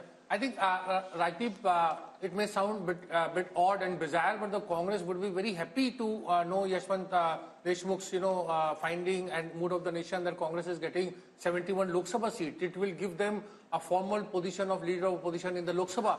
Remember, Congress is very easily satisfied party, and that's the one reason why it is going down.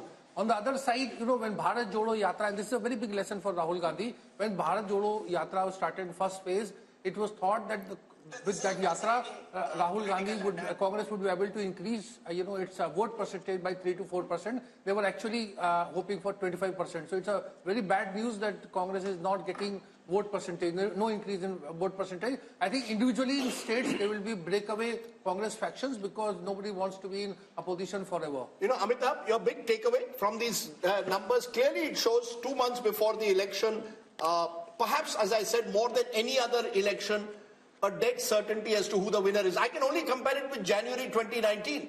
January 2019, which is the best comparison to make, the Congress had just won 3 states in North India, and the poll suggested a tightening of the contest. The India Today mood of the nation actually suggested a tightening of the contest. A coalition government for the NDA. A potential coalition government for the NDA. Now we are seeing a clear majority for the BJP. What's your big takeaway? Is Indian politics heading towards some kind of a dominant party system, or is it about Prime Minister Modi being this domineering leader?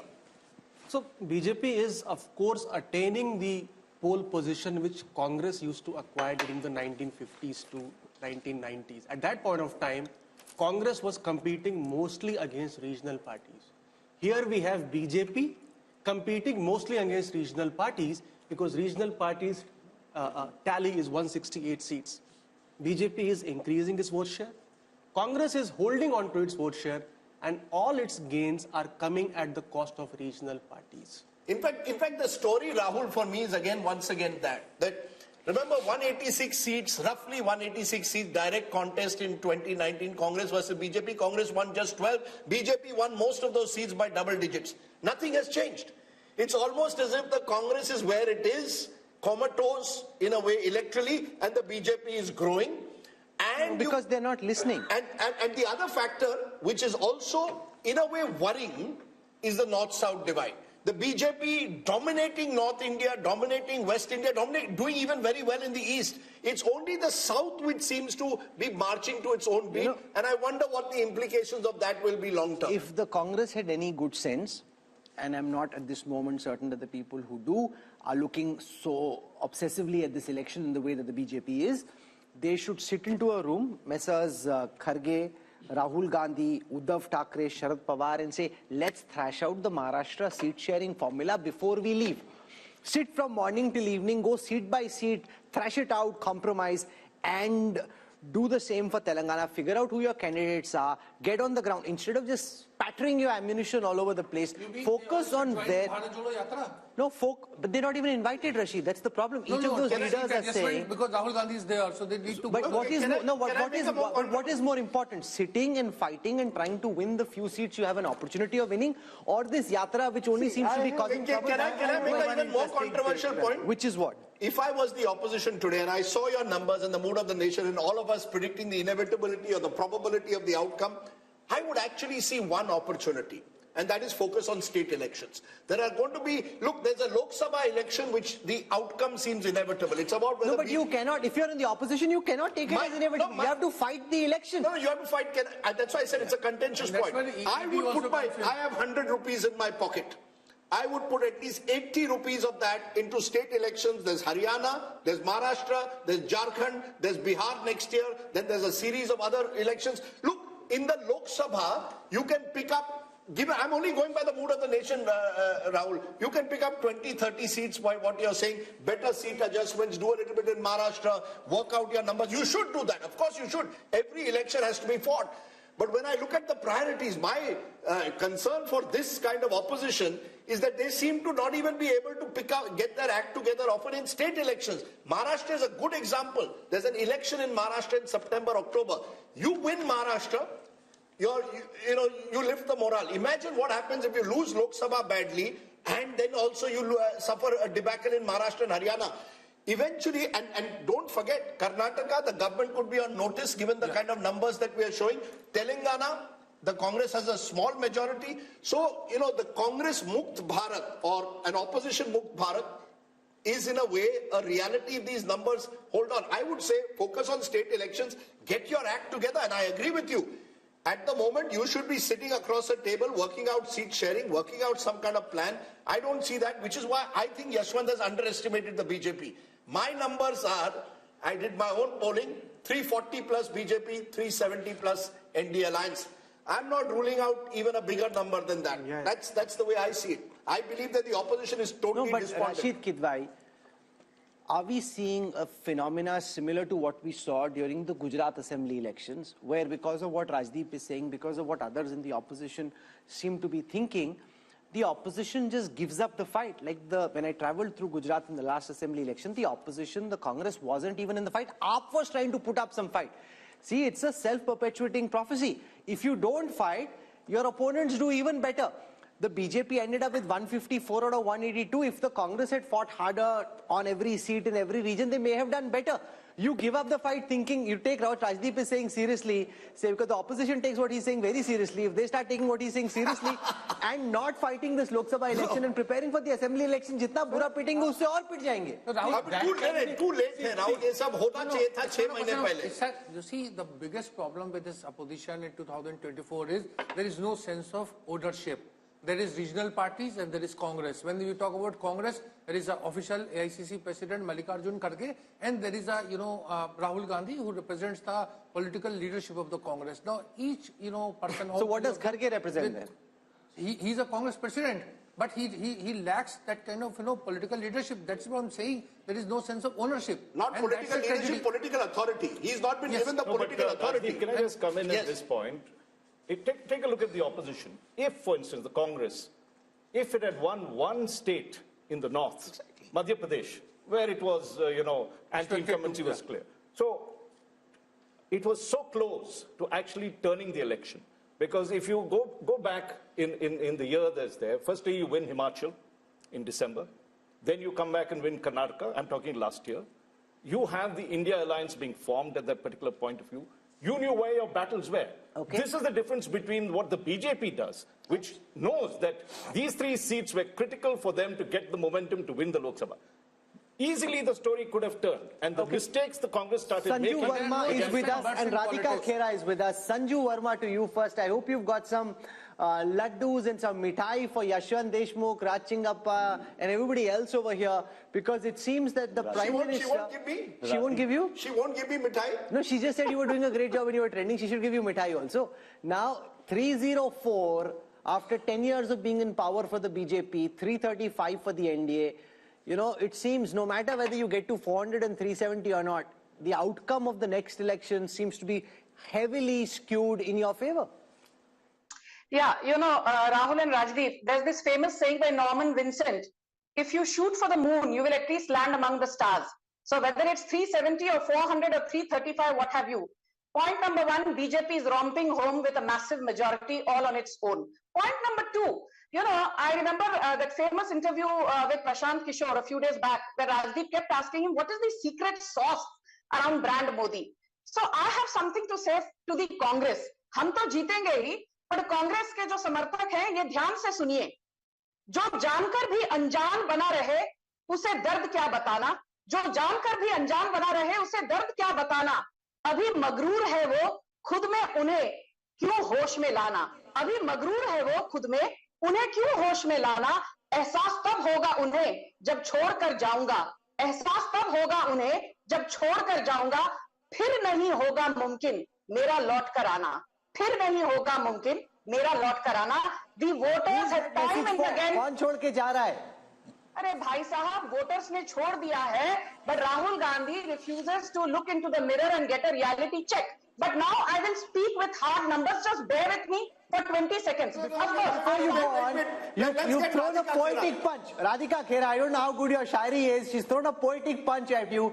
That's a bit of a googly. Can you come back on the spur with a counter? Let's see. The numbers aren't favoring you, but let's see how good your shairi is. Go for it, Radhika. I'm sure that these numbers are a disappointment for the Bharatiya Janata Party spokesperson because their claims of ab ki baar 400 par have gone down over here itself in your survey. But coming back to that, I feel that surveys are not actually showing the true picture. The true picture is what I have here. I'm sorry, I don't believe in shairi and all because we are not here for entertainment. And India Today is for talking about hard facts. Hard fact, today's newspaper which says, Kisan karenge aaj Delhi ka coup. This is the reality of the country today. The reality of the country today is that our wrestlers were sitting outside protesting and what were they given in return of the protest? Lathiya. The reality is that the entire country is dealing under inflation, unemployment, poor law and order. While Modi ji goes and pats himself on the back, I did not speak in between. Sanju Verma, you must allow her to speak. No, please put down Sanju Verma's voice. You must allow her to speak. We are a democratic country and India Today is a democratic channel where you cannot mute my mic and you will let me speak. You cannot control the opposition over here. Well, coming back, the country is watching how over 100 parliamentarians were suspended for parliament because they were raising their voice. Country is watching everything. Country is watching how governments are being brought down, being scared by the ED. Parties are being broken down and new fractions are being built. Country is watching everything. Yes, there have been disappointments that we've had in the recent elections in Chhattisgarh, Madhya Pradesh and Rajasthan. But all surveys were predicting that Congress was winning Chhattisgarh. And Rajdeep, you even visited Chhattisgarh. The mood of Chhattisgarh was absolutely different on the ground. But something else happened. So I don't think that So I want to go back to Sanju Verma. Sanju, while the overall picture is very rosy, or should I say there are lots of lotuses in the overall national picture, and they're blooming, Maharashtra is a concern, Telangana is a concern, having an alliance in Andhra Pradesh, potentially even Punjab is a concern. And the way that the BJP has been operating, my sense is that they may be looking at these states where they're not doing well and trying to double down and figure out how to make the tactical arrangements to do well here. I will answer your question and now I hope the courtesy will be extended to me. Ruling party ke pravakta ka mic mute nahi kiya jayega. Radhika Khera, I agree with her on one thing. She said this is a serious channel. We are not here for entertainment. I completely agree. Entertainment to Rahul Gandhi de rahe hain, bharpoor entertainment as part of his Bharat Jodo Nyay Yatra. There he says, stuff mein koyla dalo aur stuff jal jata. I thought that the stuff runs on kerosene or fuel. For the first time I learned that the stuff runs on coal. So please, don't sit here and give me your half-baked knowledge. Now I will come to the hard facts.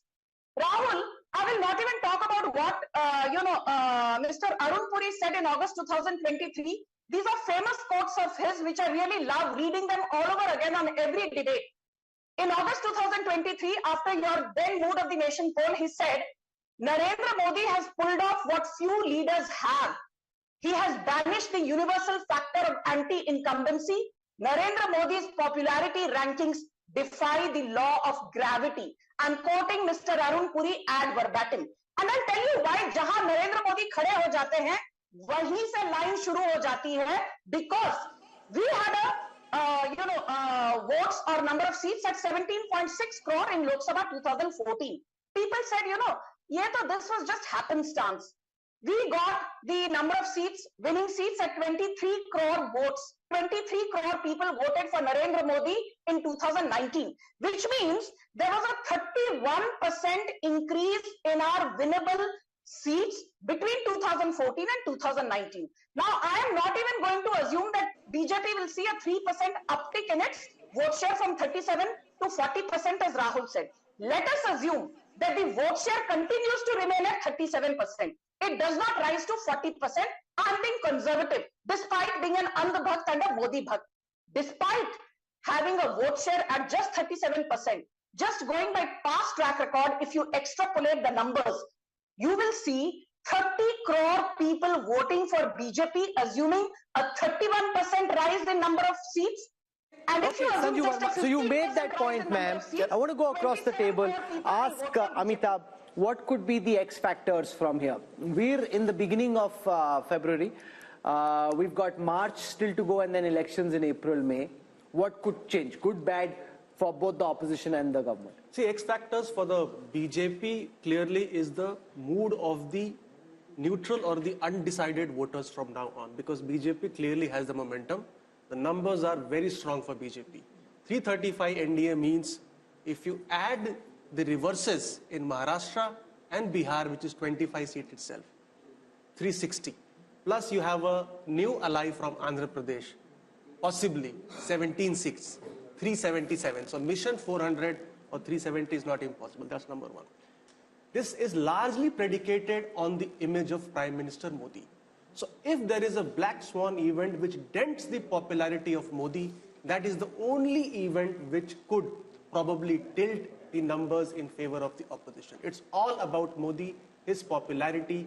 He is getting the votes for the BJP, and he is the difference between the But this opposition is an important and point, the Congress. Rajingappa, that it's essentially no matter who thinks what of it, the fact is, and you can quantify this, and we'll do this tomorrow, but if the BJP is winning in the way that it is, it's because of one man. And what this country thinks of one man, what anybody on this panel thinks of that man is inconsequential.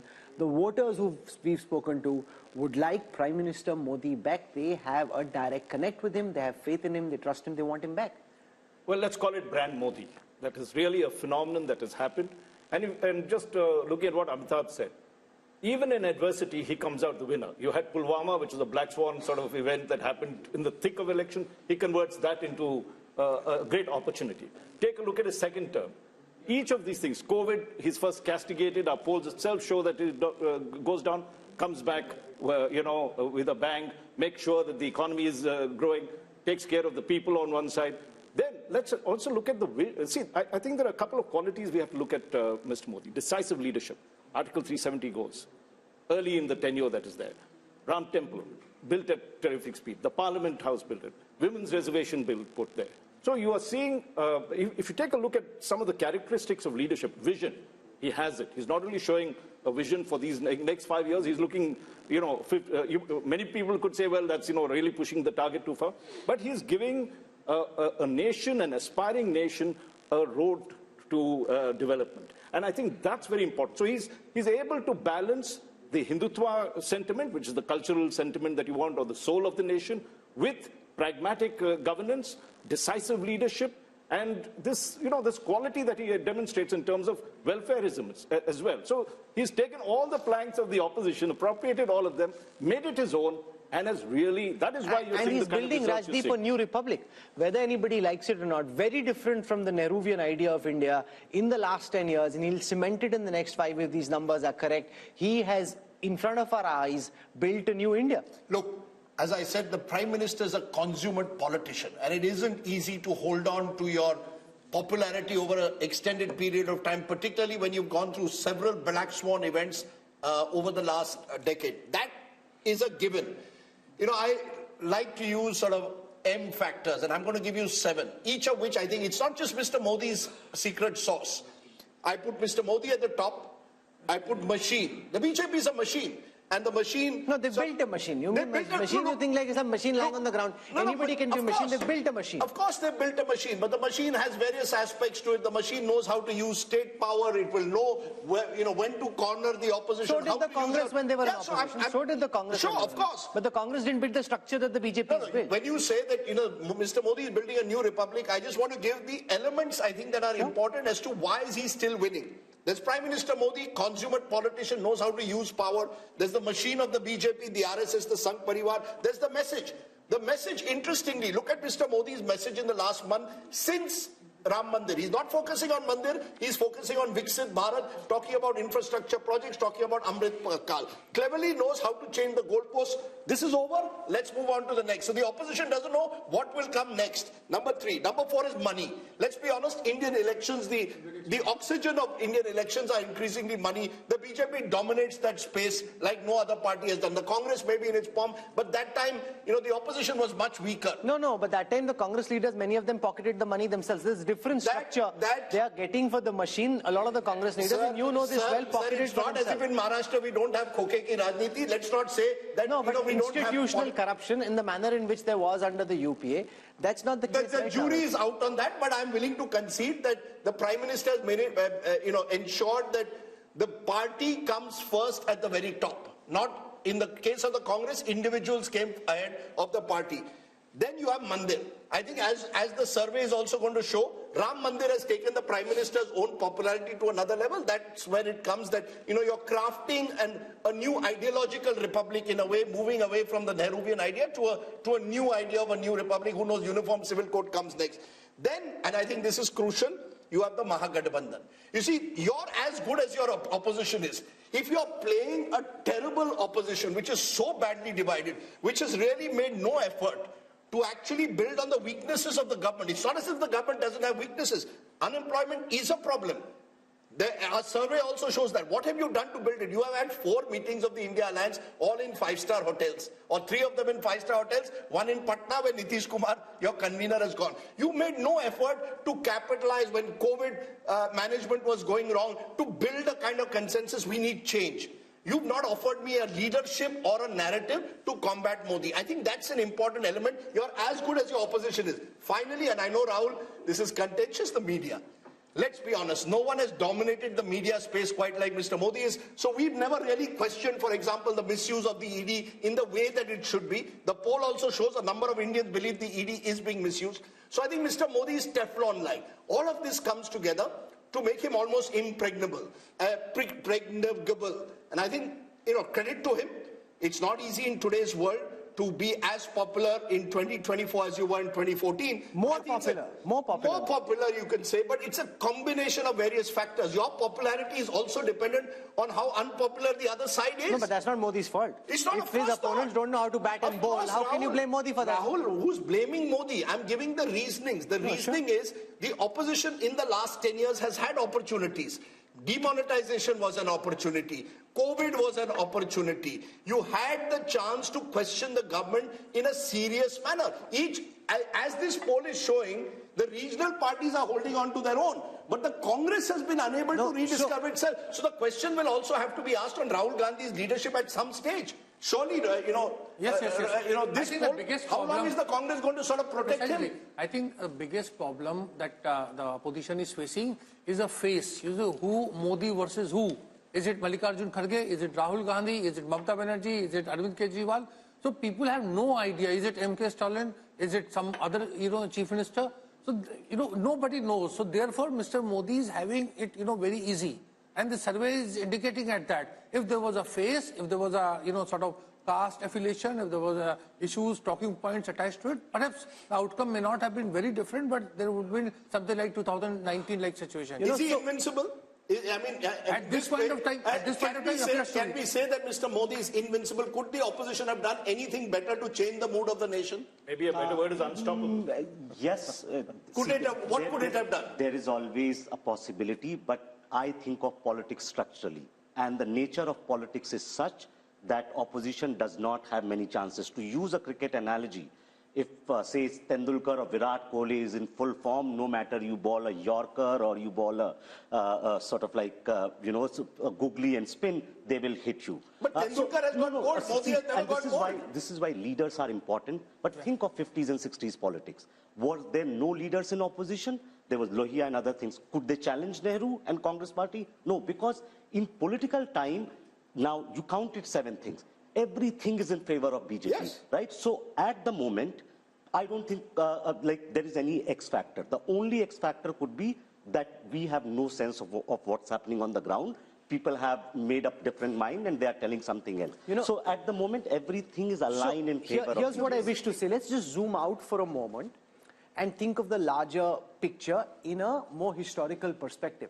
I was at the Pran Pratishtha of the Ram Mandir at Ayodhya, where while Prime Minister Modi was being introduced, he was linked to Chhatrapati Shivaji Maharaj, as the ideal Hindu king, who at that time, really demonstrated all the virtues that good Indian kings should have. So he's kind of being projected in a historical arc in that same kind of weight category.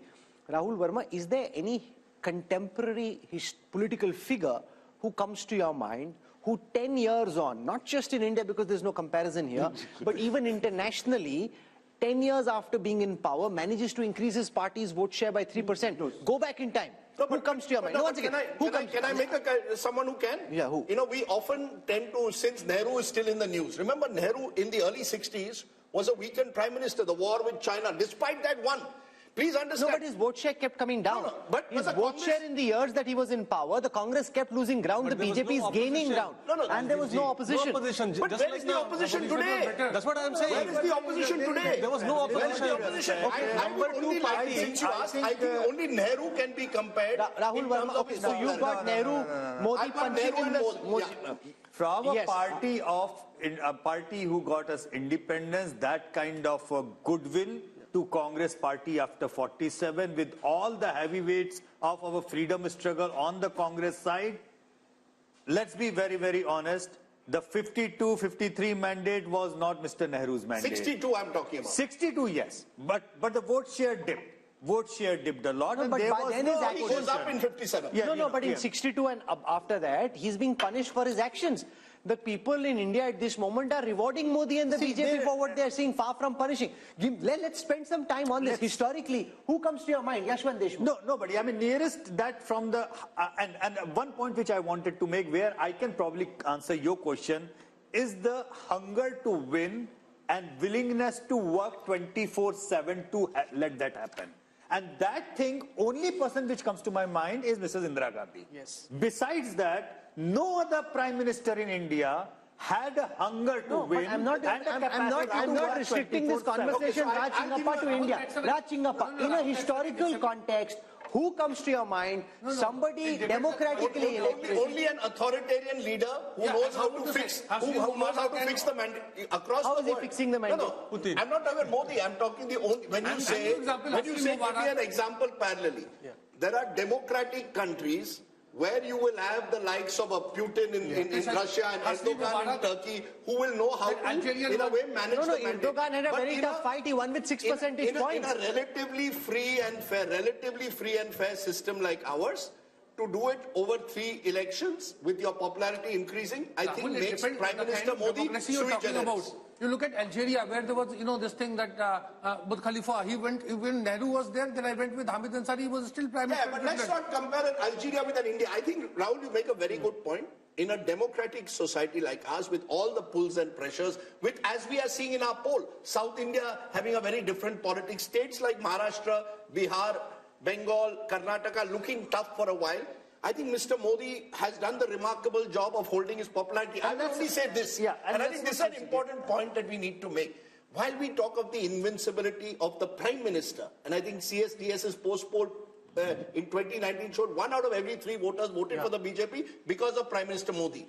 The BJP itself is not invincible. That's why I made the slightly controversial point that if I was the opposition, I would focus on states where Mr. Modi is not on the ticket. The BJP is weakened. You want a strategy for the future? Start from the states. The problem is you're going to make this, the India Alliance has come into this 2024 election with no clue of how they want to face up to Mr. Just Modi. to remind the viewers, Rahul, once and again, we are so damn focused on 14, 19 and probability of 24 that we are forgetting the fact that BJP as a party has lost 50% of the elections in this country in the last 10 years.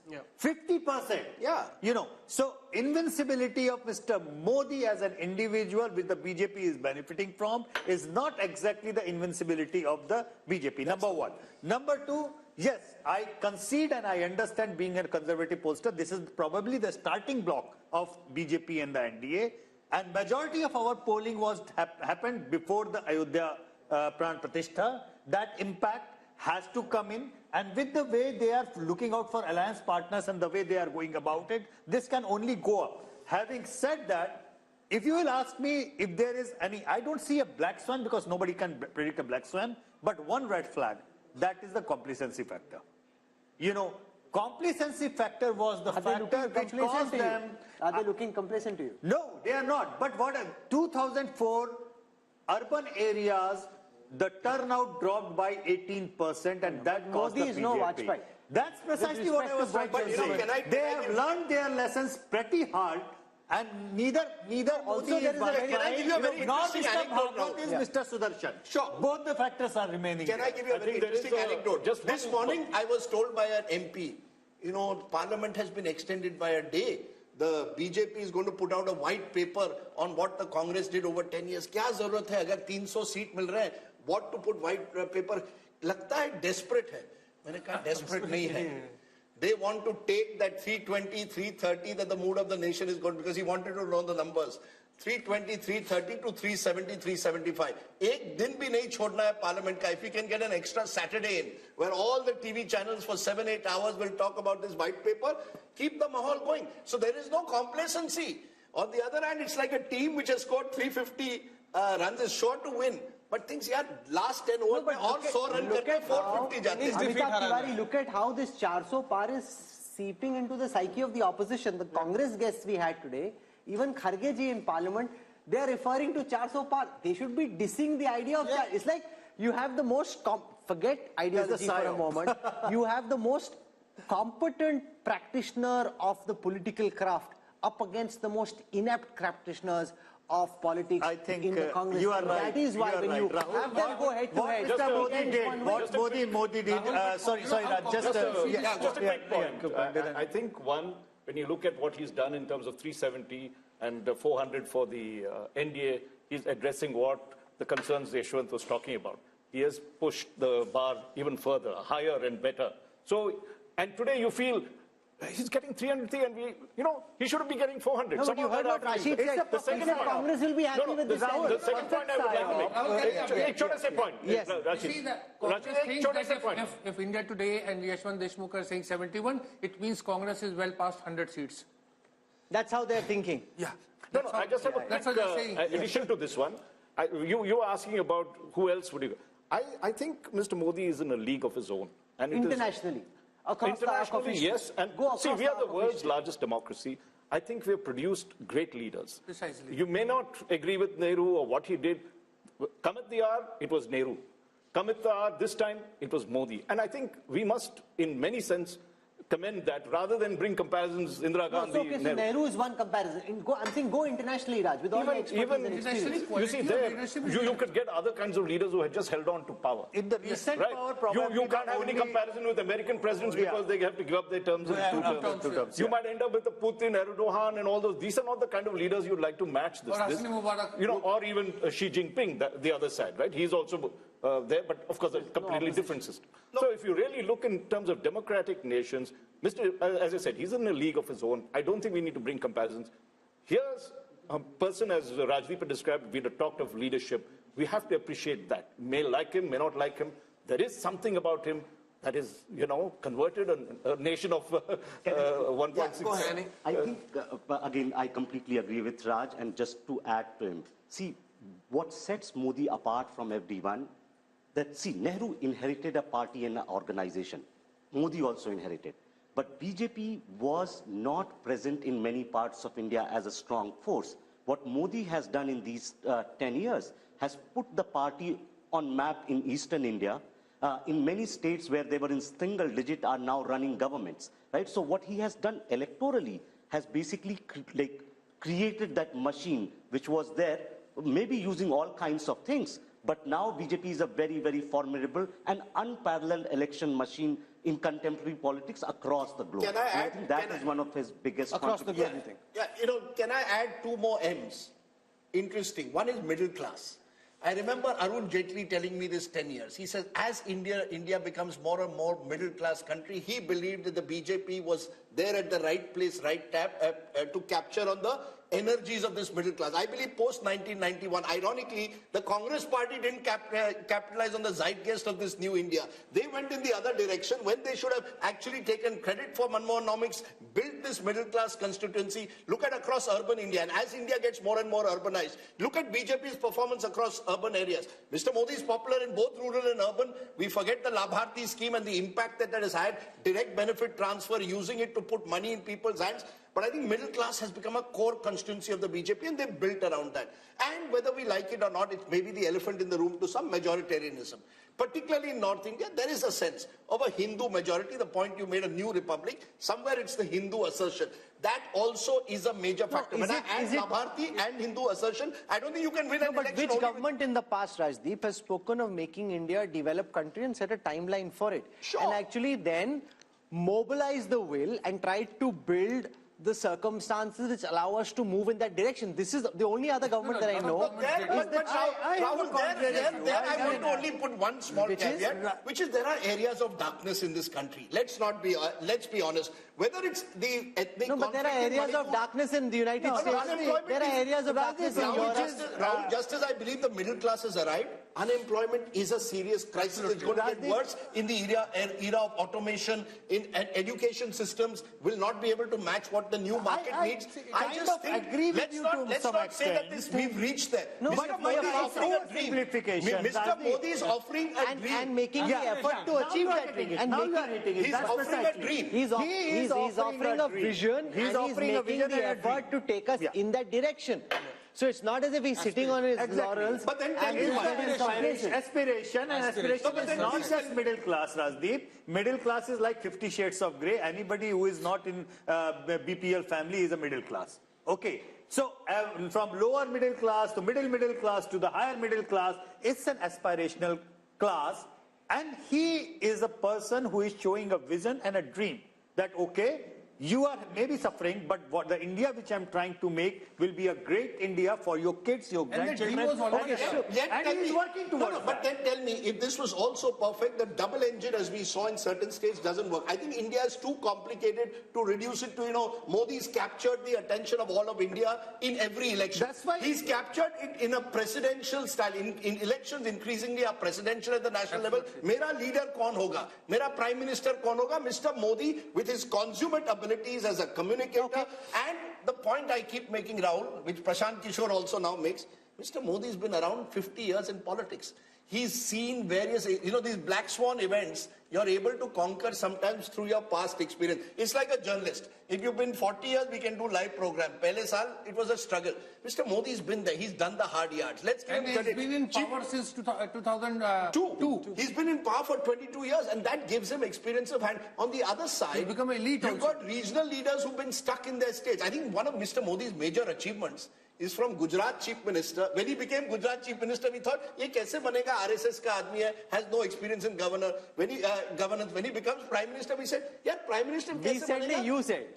Look, no, one minute. I will say this, and I have proof. Mr. Javed Akhtar at a dinner in 2012, 1 week after Modi won Gujarat a third time, he said, yaar, kya lagta hai, Modi ji aayenge center pe? To maine kaha, hai, I think Modi ji will come to the center. I think he will win the elections. 2012 December, before he tilted.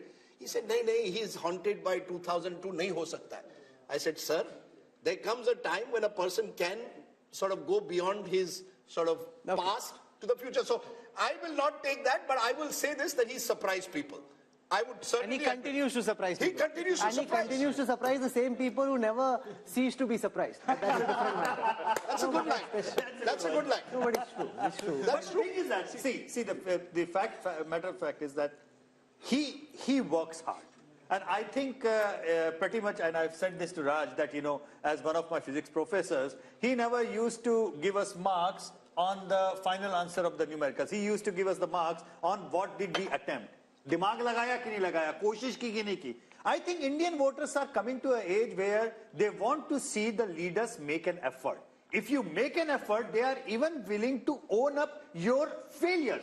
See how people have owned up his demonetization failure. Okay. People, majority of them say, galat tha, lekin sahi niyat se kiya. Okay. Now, so we are out of time. We are out of time. We need to finish. There are two politicians which are fascinating in that sense, using this effort point. One is Mr. Modi, one in a very different way, Naveen Patnaik. Yeah. 25 years, never lost, and you ask people, nahi sir, koshish kar raha hai. You see, Indian voters, he's right, want to reward well-intentioned. Okay, so we are out of time. We need to wrap up. Rajdeep? No, Rahul, just one little point. I think it's more than just try. Modi delivers. He has demonstrated that on time also. whether it is building a parliament building, getting things done. He made sure. That is the culture change that is also remember that at the end of 10 years, Dr. Manmohan Singh, with no disrespect to him, was completely tired. The government was just coming apart.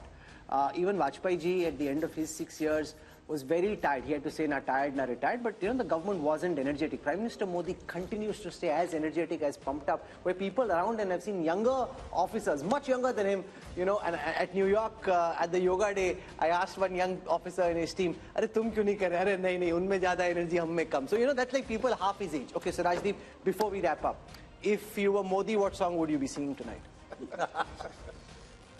What's that song that Shah Rukh Khan had? Number one.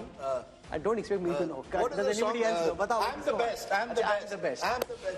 Koi hero yahan, koi zero yahan. I'm the best. Look, If you're Rahul Gandhi, what song are you singing tonight? You're putting me in trouble because you want...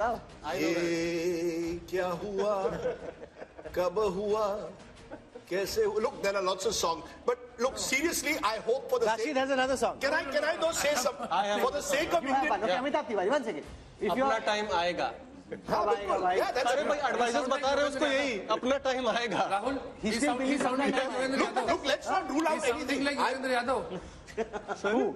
He's saying Rahul Gandhi thinks अपना time आएगा. नहीं, Rahul Gandhi is being advised कि अपना time आएगा. Look, I hope for our sake of our democratic process and indeed for our television coverage, we have an exciting election. I hope that this mood of the nation doesn't result in most people believing up kyun dekhna hai. No. Jeetna to hai. But I hope we have a contest. is that the reason he has given the shagufa of 360, 370 and 400? Because he might be feeling, Rajdeep bore ho raha hoga. Kuch naya do. We're out of time. Something if you look at the numbers across social media, across digital, across television over the past 4 hours of programming, I can see that there is interest. So Rajdeep may be feeling slightly, there's no fun over here. There's a lot of excitement, buzz around the India story, a lot of excitement about the Bharat of the future and around these poll numbers as well. I think that will continue through. So I think Rajdeep's earned his dinner. Sung for his supper? Sung for my supper. India has been modified, it appears, as per the mood of the nation. We'll wait and see what the voter really wants. This was simply a teaser to what might be lying ahead. So day 2 tomorrow. A lot of detail on impact of Ayodhya, the impact of Nitish Kumar switching in Bihar, the performance report card of the Prime Minister, his government, the opposition, all that and more coming up in part 2 of the India Today Mood of the Nation all through the day tomorrow. So we'll see you again.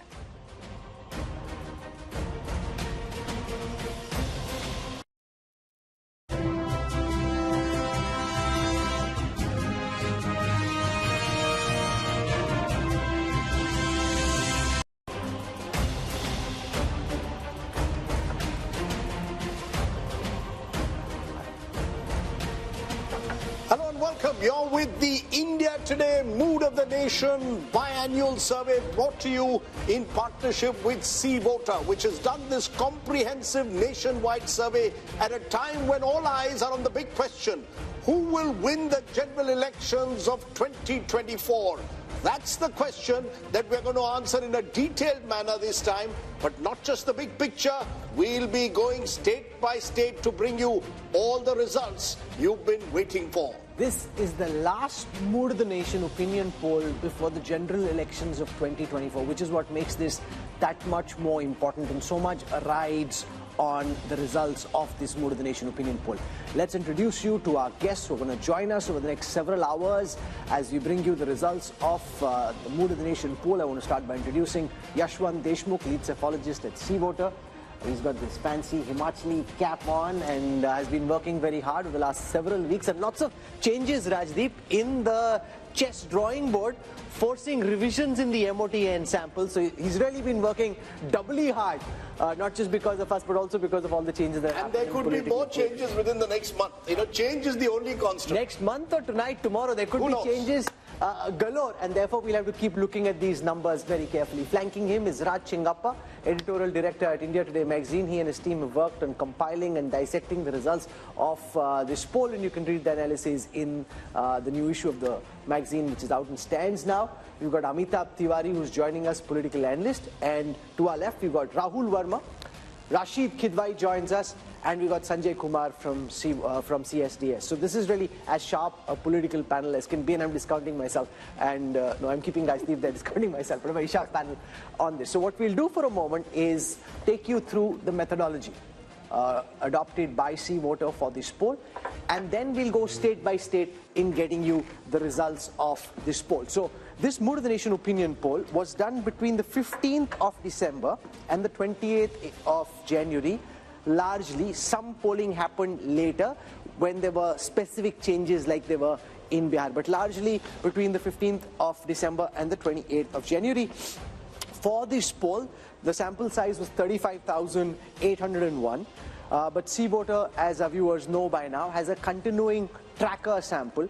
So that adds 1,13,000 interviews to the Mood of the Nation sample, giving us a robust sample size of 1,49,000 for this sample and the tracker that's been going on between the 15th of August and the 31st of January. So there's a 3% plus minus margin of error at the micro level, and Yashwant claims he has a 95% confidence level. So that said, Rajdeep, let's now dive straight into the numbers for Uttar Pradesh. Okay, let's go state by state, and we are starting with the state of Uttar Pradesh, because remember, generally it's believed all roads to Delhi lead through Lucknow. That certainly to some extent has been the case in 2014 and 19, given the domination that the BJP has had in the Hindi heartland. But let's take a look at what the Mood of the Nation poll is saying. First, let's take a look at vote share, because vote share will give you a sense of where the parties stand. And what we are predicting at the moment is a 52% vote share for the NDA, which means that the NDA is actually up from last time. They're even higher than they were in 2019 when they did remarkably well in that election. The India Alliance, and presumably this India Alliance includes the Congress, the SP and the RLD as of now. The RLD could well switch sides. Therefore, at the moment, they're at 36%, up 10% last time, but they have lost the BSP, which was in 2019 with the Samajwadi Party, and others 12%, primarily the Bahujan Samaj Party. But the key thing is, how does this translate into seats? That's the difficult task that Yashwant has undertaken. The seats, what would the seats be in the 80-member UP Assembly? And just take a look at that. The NDA goes up from 64 to 72 out of 80. It's a gain of 8. So NDA, BJP holding rock solid in the saffron heartland in a way. The India Alliance 6 to 8, so only a marginal increase, and that's divided between 1 for the Congress and 7 for the Samajwadi Party. Others are completely wiped out. The 10 last time were the BSP. So Rahul, the first big numbers clearly show the BJP holding its own in what's become its bastion. And if the BJP is already at 72 in the way the state plays right now, Yashwant, the most important question is, now that RLD is very clearly in talks with the BJP, if Jayant Chaudhary was to join the NDA, where could that 72 reach? Well, I mean, of course, it will impact minimum number of 2 seats for sure. But it's not just about how many seats that RLD is contesting and they are likely to win. It's also about the overall impact of the Jat voter consolidation in the entire Western UP, and not just Western UP, but across in other states which have a significant number of Jat voters. So that, having said that, Rahul, let me be upfront about this one. And me and Raj discussed this so many times about the numbers of the seats and everything. You know, I am a conservative pollster. And I find it very difficult to tell people that, you know, why are these others or other NDA numbers or non-NDA numbers coming up, even when you have NDA or BJP crossing 50% of vote? That is simply because of the probability.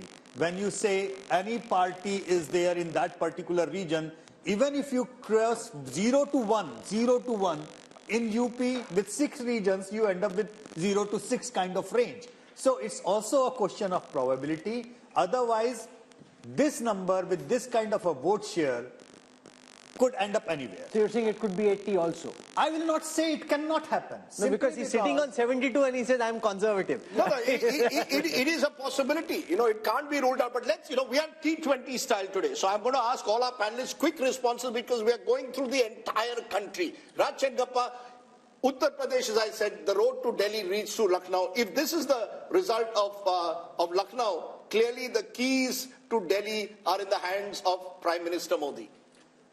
No doubt Uttar Pradesh is the bellwether state, and if it is showing the kind of results that the India Today See Voter poll is showing, the BJP is on its way.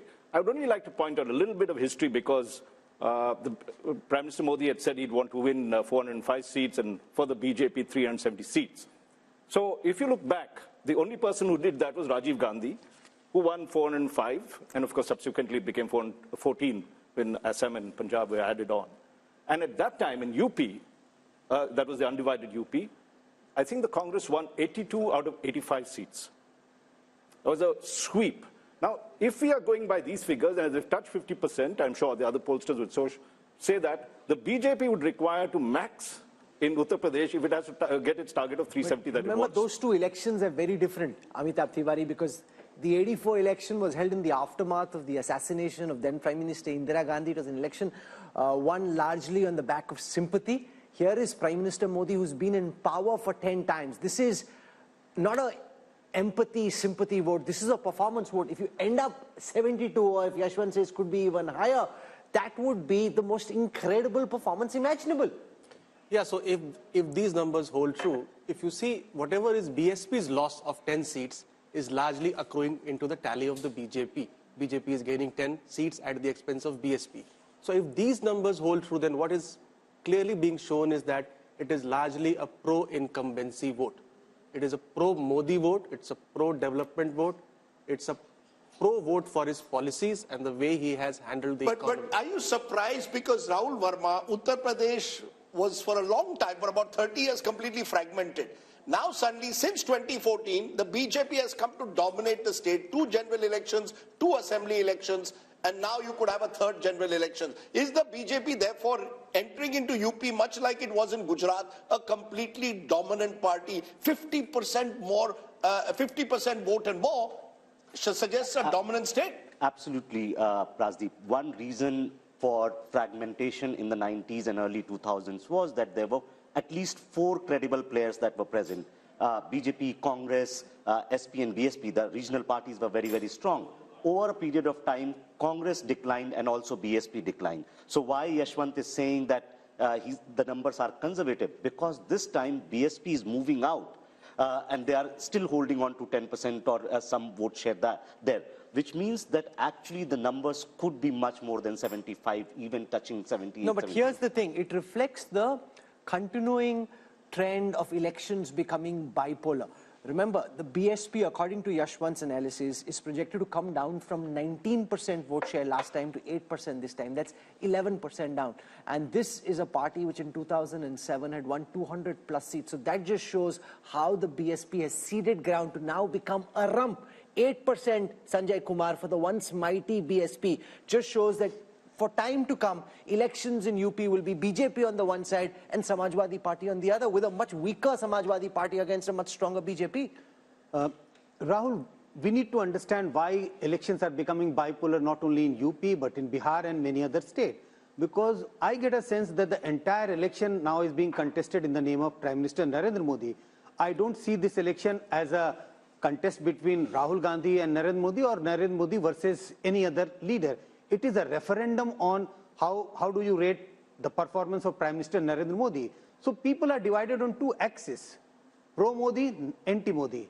And you see the election becoming bipolar on this, not on the issues, but largely on this factor. If you are on pro-Modi side, you tend to align, your party tend to align with NDA. And if you are anti-Modi, you tend to align with the UPA. Or if you're not able to align with the UPA, then you go alone. But that is what is happening in UP. But where does this lead, therefore, the India alliance, Rashid Kidwai? Because you've got a situation where you are tying up with the Congress and Samajwadi Party tying up.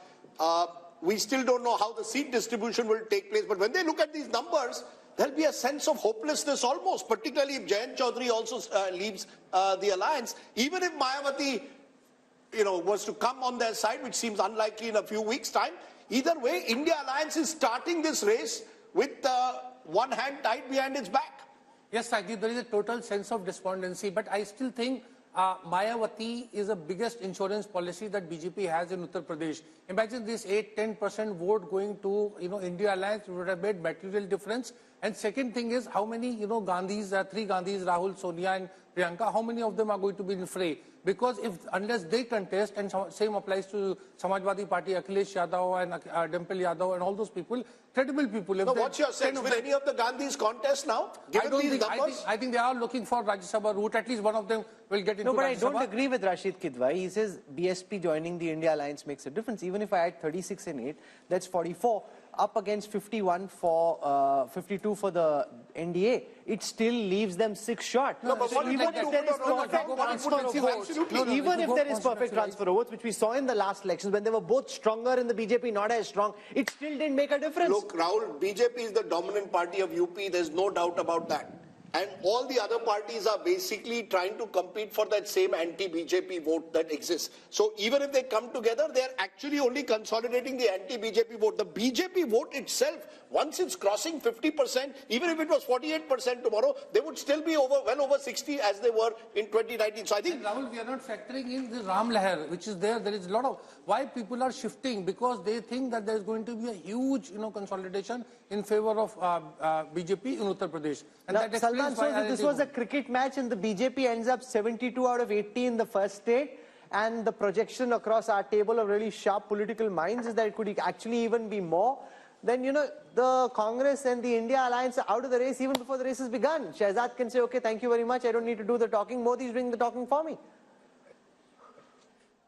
Rahul, no game is over till it is totally over. So I know this is a very disappointing save for the India Alliance.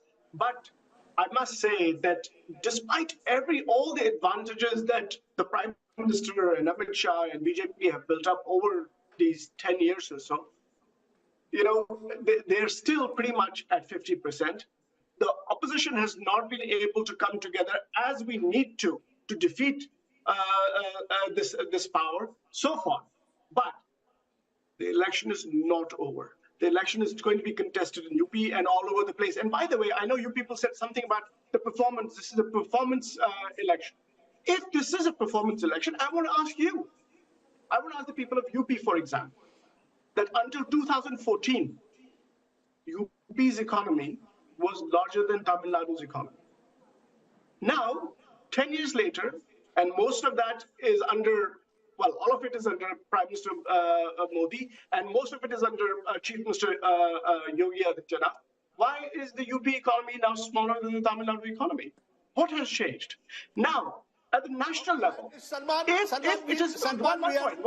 we are doing a T20 style analysis, so we want 1 point at a time. You made your point. Let Shehzad Poonawala now respond. Shehzad, the fact is that UP is seen now as a dominant party state. Do you give credit to the Modi factor, the Upyogi factor, a combination of both, the fact that the double engine there seems to be really working at the moment?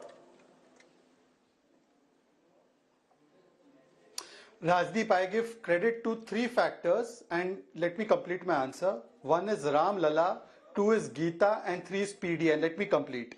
Ram Lala means Rashtriya Suraksha, Mahila, Labharti, Leadership and Arthvyavastha. Geeta means growth, information, innovation, infrastructure, technology and Atmanirbhar Bharat. And PDA means performance, delivery and aspiration. Today, Rajdeep, Modi ji and Yogi ji have converted the vocabulary of people like you from anti-incumbency to pro-incumbency, where even the most critical cynics like Yogendra Yadav and Rajdeep Sardesai in the Democratic newsroom also have to say that BJP ko सबसे ज्यादा number मिलेंगे ही. This kind of conversion happens when time after time the people see the leadership and the performance of the party on the ground and overall, because we have a mission and a vision. We are not people of commission, corruption, ambition and family profession, and therefore I give credit to Ram Lala, Geeta and PDA. I love his acronyms. He's going to go very far in politics, given those acronyms. Mr. Modi has clearly got a few bucks in the party who know how to use acronyms rather well. What I want to do now is play out a small excerpt from a show we had earlier today from Lucknow, where we spoke to voices on the ground, trying to get a sense of the pulse in Uttar Pradesh. So here are some excerpts from the Mood of the Nation poll from Uttar Pradesh from earlier today.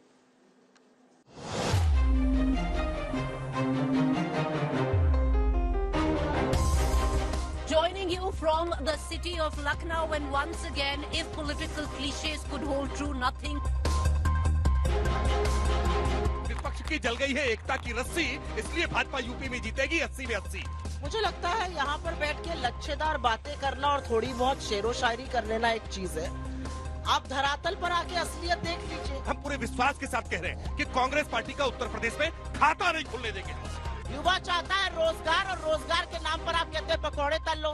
केवल Bharatiya Janata party है जो बढ़ती हुई दिखाई दे रही है, बाकी सारे राजनीतिक दल आपको गिरते हुए दिखाई दे रहे हैं। आप सबके अकाउंट में 15 लाख आ गए, 2 करोड़ बेरोजगार मिल गया, नहीं मिला। और जब अलायंस करना था ना, तब राहुल जी के प्रोजेक्शन के लिए उनकी एक यात्रा प्लान कर दी गई, और जहाँ जहाँ चरण पड़े राहुल के ताता बंटाधार हुआ। जैसे जैसे यात्रा प्रारंभ हुई, एक एक करके अलायंस लगातार छूटते जा रहे हैं। Shouldn't the India Alliance actually look at bringing in Mayawati, because the 8% vote share could also, she might not win a single seat. As far as Behan Mayawati is concerned, I think it's really up to her what she would want to do. 370 हम कह रहे हैं क्योंकि 370 हमने हटाई है। I want to come now to the state of Punjab, and just keep in mind that the numbers that you're about to see assume that the Aam Aadmi Party and the Congress will find a way of fighting together. But this is a state where AAP and Congress are 1 and 2, and whenever two parties are 1 and 2, they typically find it very difficult to be able to distribute seats amongst themselves. Between 2 and 3, it's much easier than it is between parties that are 1 and 2. But since that's the way it is seeming on the surface, that's the calculation that we're about to show you. So here are the numbers for Punjab. I'm going to start by taking a look at the vote share numbers first. The BJP had 10% vote share in the previous Lok Sabha elections. That's now projected to go up to 17. That's 7% up. The Aam Aadmi Party had 7% vote share in the last Lok Sabha elections. That's now projected to go up to 27. That's 20% up from the last time.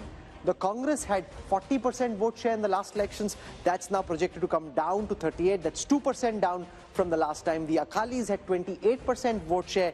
That's now projected to come down to 14, a loss of 14% for the once formidable Akalis. Let's take a look at how this converts into seats.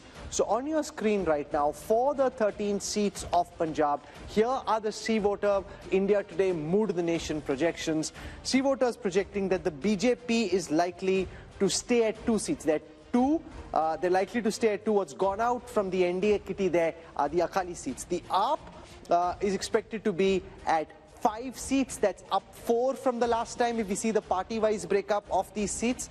The Akalis were at 2. That's likely to come down to 1. So the BJP holds on to its 2 seats. The AAP goes up from 1 to 5. Remember, in the first election they fought in 2014, they had 4 seats. So they go up to 5 this time. The Congress at 5. They were 8 last time, so they're down 3. And the Akalis are at 1, down 2. Now what could change potentially, Yashwant, is if at the last moment the Akalis and the BJP are able to tie, because behind the scenes there's a lot happening.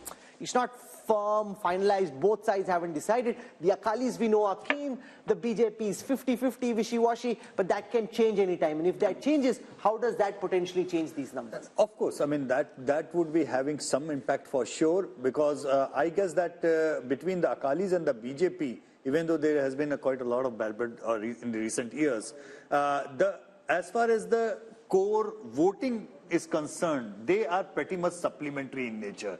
The core has been anti-Congress vote at large, which the Akalis and the BJPs have been tending together. So this separation might have split it vertically, because BJP ran away with the Hindu votes and Akalis were with their Panthik votes. But if they come together, definitely that will have an impact.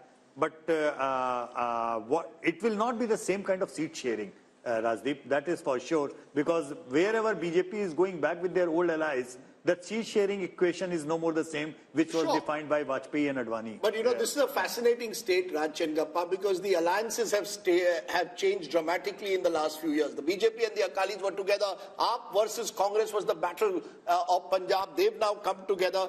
They may not have chemistry on the ground, Do you really believe that this AAP-Congress alliance will work in the end and actually see the arithmetic benefits that this poll is suggesting? Or do you believe in the end it'll be very difficult for AAP and Congress to actually fight Punjab together, which may be another twist to these numbers? It's my favorite state since I was there as editor-in-chief of the Tribune. But I think here, let's take Sanjay's argument of brand Modi and a referendum of that. How much of that is going to play out in Punjab? It never happened when Rajiv Gandhi, it was very troubled state, of course, at that particular time. So the Congress never benefited at that time because of the wave that happened. So if you look at it currently, if the AAP and the Congress get together, they're a decisive force. Have they got together? Have they agreed on anything? That is not to be seen as yet. No, but can I counter what you're saying to say that it's almost impossible? How will you decide if you're 1 and 2 in that state? On a drawing board, you can say whatever you want. Given the problems in Uttar Pradesh, given the problems in Bihar, it is very difficult. In Delhi, they may still have some kind of an arrangement. In Punjab, they'll ultimately come to the conclusion that it's better for us to fight separately. No, they may well do that, Rahul. They actually seem to believe that that might even work to their favor. That, you have a multi-corner. No, so I'm saying then the premise of the poll for Punjab is flawed because it hypothetically assumes that they're fighting together. Yeah, sure. But the one thing about Punjab, to take from what Raj Chengappa said, and that's the fascinating part of Punjab, Sanjay Kumar, it's the one state in North India where the Modi wave has not worked both in 2014 and 19. Look at both these elections. The Congress, if there's one state in northern India, held its own in the last 10 years, it's Punjab. You think the politics of Punjab, therefore, is very distinct and different from the rest of the country in a way? Two factors. Even though the political clout of Shiromani Akali Dal has come down, but look at the states where regional parties are strong. BJP has not found it easy to make inroads. That's one case why in Punjab BJP has not been able to make inroads. Second, BJP has been contesting in Punjab in alliance with Akalis. So Akalis have been a dominant player. That was a difficulty in the Bihar also for the first couple of decades. Also, look at the social composition of Punjab. In Punjab, we have a very large majority of Sikh voters. So if you look at BJP's popularity, Narendra Modi's popularity, there is some difference if you look at among the Hindus and people belonging to different other religions. That is another factor why BJP has not been able to penetrate in Punjab the way they have been able to expand in other parts of the But the calculation in the BJP and Shehzad can build on this. I'll also show you the projection for Chandigarh, which is expected to go to the BJP. It's an urban pocket, and we saw the mess in the mayoral elections recently, but the poll is predicting that Chandigarh goes to the BJP. The problem is both the Home Minister and the Prime Minister have often say that they're very emotionally invested in the Punjab story. And yet on the ground we see, especially amongst the Sikhs, this pushback. So how does this square? The fact that the Prime Minister himself feels so emotionally close to the Punjabi community, to the Sikh religion, and yet there is a lot of antipathy and a very strong pushback. Rahul, look, what Sanjayji was saying just now, that since we were the younger brother in the alliance, and that alliance was not purely for political reasons, it was also for ensuring the message of Sabka Saath and Samajik Sohar between the Hindu-Sikh community. And therefore, we sacrificed a lot of our space and a lot of the other things also while we were in that alliance. For the first time now, we are finding our feet in Punjab, not just in urban areas, but also in the rural pockets. And therefore, this vote is a vote of expansion. It is a vote of credibility that will keep increasing over the few period of years. And look at the outreach that Prime Minister Modi has done towards the Sikh community. It is not a political outreach, it is an emotional outreach, whether it is celebrating the Prakash Parbs of the great gurus of the Sikh community, whether it is celebrating Veer Balas Divas, or whether it is reaching out to various sections, whether it is the FCRA clearance on Harminder Sahib, Langars that we are making GST free. So I think there is a concerted effort. Not everything is done only for political purpose. Some things are beyond politics. For Rashtra Niti, we have done a lot of things, and I think that is also being reflected because Punjabis are very patriotic people. They are ready to sacrifice their lives for the nation. They have contributed so much to the armed forces, and I think you'll see, because the kind of mismanagement Aam Aadmi Party is doing. Look at the Nasha Mafia, look at the kind of corruption that is taking place. I'm not saying this. Mr. Sidhu is saying about the corruption. And also the alliance between Congress and here AAP. in Punjab, Amitabh Tiwari, is if they fight separately, this calculation, and you're seeing the India numbers projected by C voter to zoom up in terms of vote share very substantially, all that is based on the assumption that they fight together. If they don't fight together, And if this is the base where Akalis are at 27% vote share, up 20 from the last time, Congress is at 38% vote share, down 2 from the last time, up at 27, up 20, Congress at 38, down 2, Akalis at 14, down 14. How could Punjab read in the absence of this alliance? See, Punjab is the hotbed of anti-center politics. So even if AAP and Congress do not form an alliance, and unless the Akali Dal forms an alliance with the BJP, these numbers could still hold. So unless the Akali Dal ties up with the BJP, I don't see a substantial difference in the numbers, because the politics itself there is anti-center. Hindu being the majority in the rest of the country, but being a minority there complicates the political dynamics there. And you know, it's interesting to look at this, because if we turn to the next state, because I think these two states reflect just how India's map is so complex. Just turn to Delhi, not too far away from Punjab, where again the Congress and the AAP are trying to tie up. Just look at how the numbers stack up in Delhi. 7 seats on offer, but the national capital is often a barometer of what tends to happen across North India. Take a look at vote share. As per this, in Delhi, even with the Congress-AAP alliance, you have 57% vote share going to the BJP and 40% to the India alliance of the Congress and AAP together, others 3. How does this then translate into seats? 7 seats in Punjab, in Delhi, all 7 went last time, remember, to the BJP. All 7 will go back to the BJP as per this poll. So that takes off from what Amitabh Tiwari just said. Punjab is almost sui generis, Rahul Verma. There, if the Congress and AAP tie up, they do very well. They tie up in Delhi, where the AAP is in power again, and yet it's a clean sweep for the BJP. Does this reflect urban mindsets and Delhi mindsets versus the anti-center mindset, as Amitabh put it about Punjab? Yes, a little bit, Rajdeep. That Punjab, the demographic composition is different. It has always had an uneasy relationship with the center, even when Congress party was in power in 1970s and 80s. But you have to also understand that this alliance in both Delhi and Punjab is not easy. Because in Punjab, Aam Aadmi Party feels that they can gain these seats even without the Congress. So you've seen Chief Minister of Punjab making statements that we don't need to have an alliance. And in Delhi, even if they come together, they will not be able to make any dent. No, but why not? Why, you know, the reason is that Congress explain why the Aam Aadmi Party in 2 consecutive elections has swept Delhi, but the BJP has swept Delhi in Lok Sabha.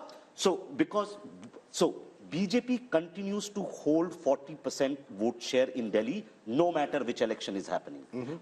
Congress gets 25% when Lok Sabha happens, but when Vidhan Sabha happens or MCD happens, Congress comes down below 10%.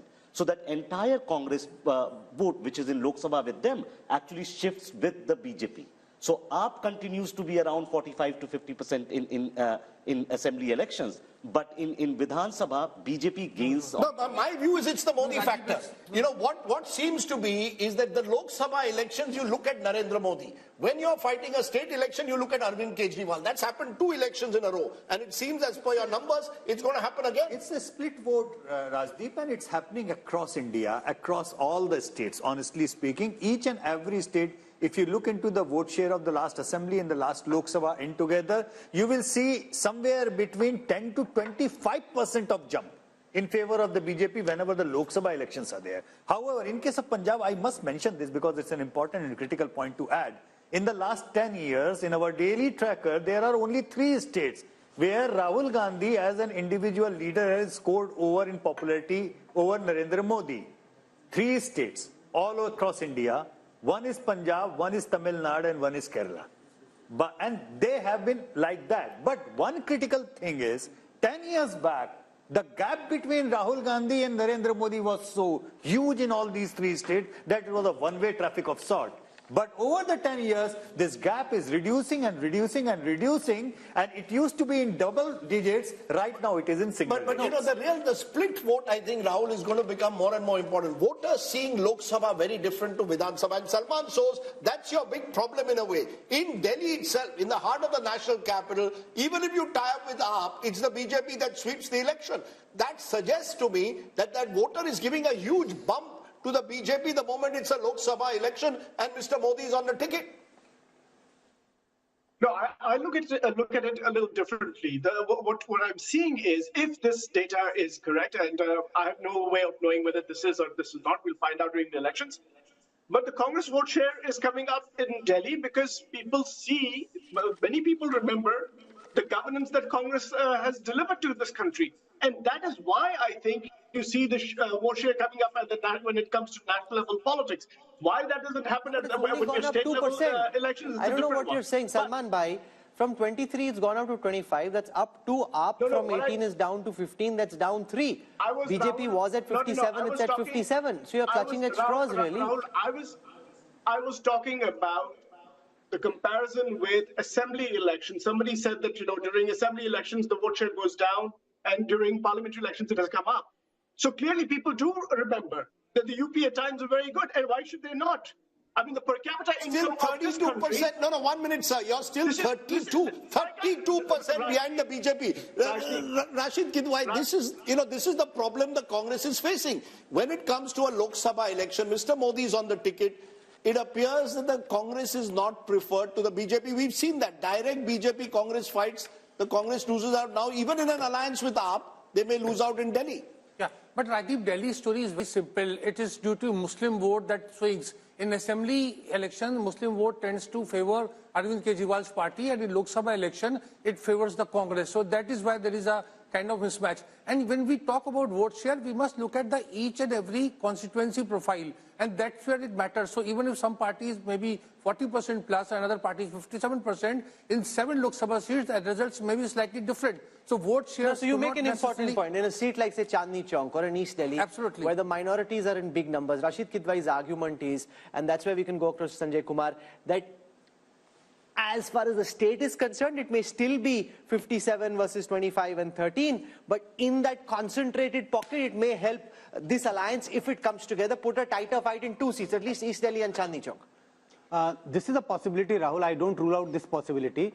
But if we are looking at on one side 57 and on the other side it is, say, in the 40s, 42, 45, 46, this is huge gap, makes it impossible that there are chances of close contest or a reversal in a couple of constituencies. The real story is the BJP, which gets about 38 to 40% in Vidhan Sabha, goes up to 57 in Lok Sabha. No, that's the story. No, but that's the story. Modi, that's the story for Vidhan Sabha election, not for a Lok Sabha election. Sir, the point is the Modi factor, Rahul, is giving the BJP an 18 to 20% jump. That's the story. From 37, 38%, where it loses to the Aam Aadmi Party, which gets over 50%. So the Aam Aadmi Party is clearly seen as a Delhi regional party, and the BJP in a Lok Sabha election takes it. Whatever the minority vote may get consolidated, but the majority vote in Delhi is going firmly towards the BJP for the Lok Sabha. 6 months later, have a Vidhan Sabha election, and the situation at least twice before has been very different. This time around, we don't know. So I think that's Rahul, the significance. I wanted to make a quick point. Yes. 2 things. One, the minority factor will come into play only assembly elections, where the assembly constituencies are smaller, and then you have enough number which can swing vote. Even in Chandni Chowk, you don't have 50% Muslim population, which can suddenly turn the seat. And besides, after delimitation in 2008, the entire composition of these seats have changed. Actually, in Delhi, there is not even a single Lok Sabha seat now which can say that, okay, minority votes are the decisive vote here. Yeah. Earlier, the Chandni Chowk, before till 2009 elections probably, that was the probability, but after 2008, delimitation. No, but in Delhi, if AAP and Congress are on the same ticket, it does make things more exciting. It does. It does certainly. Absolutely. It makes sense. Still be 7, but having said that, it's also the fact, Rajdeep, Sheila Dikshit ji was very clear, very clear that if Congress has to revive, they have to make sure they do not go with Aam Aadmi Party. That's how. Is also clear. She has been very clear. So I really think, Rahul, the story which we must stress is this Modi factor. Because this kind of split verdict. But you're sounding surprised about it. No, because it's nowhere else in the world. You see, go across the world, a Republican state will vote for the Republicans both for the Senate usually and for the presidential election. In India, you're seeing it now in 2 consecutive elections. For Delhi, we want Arvind Kejriwal, but upar hamare liye Narendra Modi. And you're going to see it across the country. Because America doesn't have a Modi, that's why. I don't think it's as simplified as that. I think the Indian voter has very consciously decided who I want for chief minister and who I want for prime minister. And I think it is fascinating because I don't think, as I said, I don't know any other country in the world where it happens. No, we make too much out of this, and this is my personal opinion. There is only 15 to 20% of vote which swings here and there. That's a lot. No, but in only couple of states, except Odisha, except Delhi, do you see a split verdict of this kind? Yes, Karnataka. You see Karnataka in election after election, you vote for one party in the Vidhan Sabha, you vote for another party in Lok Sabha. I'm willing to have a small wager that there'll be another half a dozen states where this will happen. Can you bet like now after Congress winning Karnataka in 2023, Congress is going to do same way as it done in 2019. But I met a Maharashtra leader yesterday. He said, we have put all our eggs, a Maharashtra Congress leader, we have put all our eggs in Vidhan Sabha. I said, what about Lok Sabha? He said, Lok Sabha madhe Modi aahe. Please understand. That's how they are seeing it. Here's the reality on the ground. 2019. Madhya Pradesh, Rajasthan, Chhattisgarh. Let's come to Madhya Pradesh and Rajasthan because this is a fascinating political adda, and if we go on, then we can be here all evening. So I want to come now to Madhya Pradesh and take you through the numbers. We need to just step on the pedal a bit so we can go. Otherwise, we'll be here all evening. So in Madhya Pradesh, the BJP had 28 seats. Apart from Chhindwara, they won 28 out of 29 seats. This time, they're expected to come down to 27. The India Alliance had 1, expected to go up to 2. This is as far as votes are concerned. 58% last time for the BJP, same this time. And the Congress's vote share, 35 last time, expected to be 38 this time. So basically, you're predicting that one other seat could possibly go away from the BJP and one extra seat could get added to the Congress. I want to quickly go across to Rajasthan as well. From Madhya Pradesh, we'll take vote share first. The NDA had 61% vote share, the BJP had 61% vote share, this time 59. The Congress had 34, this time 35. Let's quickly see how that converts into seats. No surprises here. If that's how big your lead is, 59 plays 35 in a bipolar election, it's a clean sweep. So they're holding on, Yashwant Deshmukh, 2 areas where they shouldn't lose. You know, all these complicated, really detailed, finesse, nuance graphics that we have on the election intelligence dashboard, they're not going to be of any use. If this is how one-way the traffic is, then what's the point of all the finessing? Well, you know, I was just trying to give what Rajdeep was saying. I will just give a term to it. I call it Modi dividend. There is a clear cut, on an average, 15 points Modi dividend as far as the Lok Sabha election is concerned. And the split vote, ironically, you know, I coined that term in 2004 while explaining why Vajpayee's popularity did not translate into votes for the NDA in 2004, because there was a lack of a split vote. And since then, we have seen slowly and steady, the number has been increasing. While Rahul is correct that, you know, in many of the states, it is not very clear-cut in that way, because in many states where BJP has been absent, their split vote also to take them across a threshold of 30% wouldn't come. Like, say, for example, Kerala. Kerala Vidhan Sabha election, BJP goes into single digits. In Lok Sabha election, they almost touch 20%. But you know, can I just make a point, and Raj, I want you to come in on this. When BJP swept states like Rajasthan and Madhya Pradesh in 2019, we called it the Balakot bump. That post Balakot, Mr. Modi had taken over the entire space. Now, even without Balakot, the fact is in both these states, the BJP is holding its own, sweeping Rajasthan as per this poll. 27 out of 29 in Madhya Pradesh. In Rajasthan, there was a close contest just a month ago. And yet now, Lok Sabha, it appears it's the BJP all the way. What explains it? So we can even throw Balakot probably out of the equation. Just say there is the Moditwa factor. You know, if you look at it, and if you ask somebody, even in Delhi or in Madhya Pradesh, who would you really want in the center? I mean, that's the question. And that answer is a very logical answer that voters would give. I would gather in Madhya Pradesh as well, who is the Congress projecting for them to vote for? Even as Prime Minister? As Prime Minister. Whereas you have Modi, and he has performed well. The state has rewarded him well. And I think here, if you look at it, just to make a larger point, there has to be a saffron wash, what I call a saffron wash, in about 6-7 states for the BJP to get to its 303 or 370. Madhya Pradesh is one of those states. It lost 1 seat last time. And there's a whole cluster of states where their vote percentage is 50% or more. I think, let's take the seats, 223 seats or so, where their margin is so big, over 5 lakhs or something, that they will win. Madhya Pradesh is one of those states that's there. So there are 2 points I'd like to make. One is what you were saying earlier, that the Modi factor will work very, very strongly to dispel any state kind of resistance that is building or any Congress support that could move towards Rahul or anything that's there. And 2, these are the kind of states where when we have 50%, the opposition has no chance. Sure, but Amitabh Tiwari, this comes back to the point which many people have been making, that the real battle for the opposition was to try and take on the BJP, where there's a direct BJP-Congress fight. 186 seats last time where there was a fight, the Congress won just 12. If these numbers are to be replicated, it once again shows where the Congress is the main opposition, i.e. Madhya Pradesh, Rajasthan. The BJP is the front runner, and you're seeing the Prime Minister in all his recent speeches not focusing on regional parties, targeting the Congress, the Kamzor Kadi, as the BJP sees it. Yes, so one of the main reasons why BJP is against sweeping both these states is because it is facing Congress as the opposition, number one. Number two, the India alliance partners do not have a single vote in these 2 states. So there is no advantage to Congress of any India bloc formation because it does not get the reciprocity. And number 3 is that, as you said, the Modi factor, let's say. So 33% people, or rather 37% people, voted on the name of the PM face. So if you don't have a PM face, you are excluding 37% of the voters from the target segment. These numbers leave the Congress party. They've lost Madhya Pradesh, they've lost Rajasthan Assembly election, they've lost Chhattisgarh. Now you've got a possible sweep as per this Mood of the Nation poll.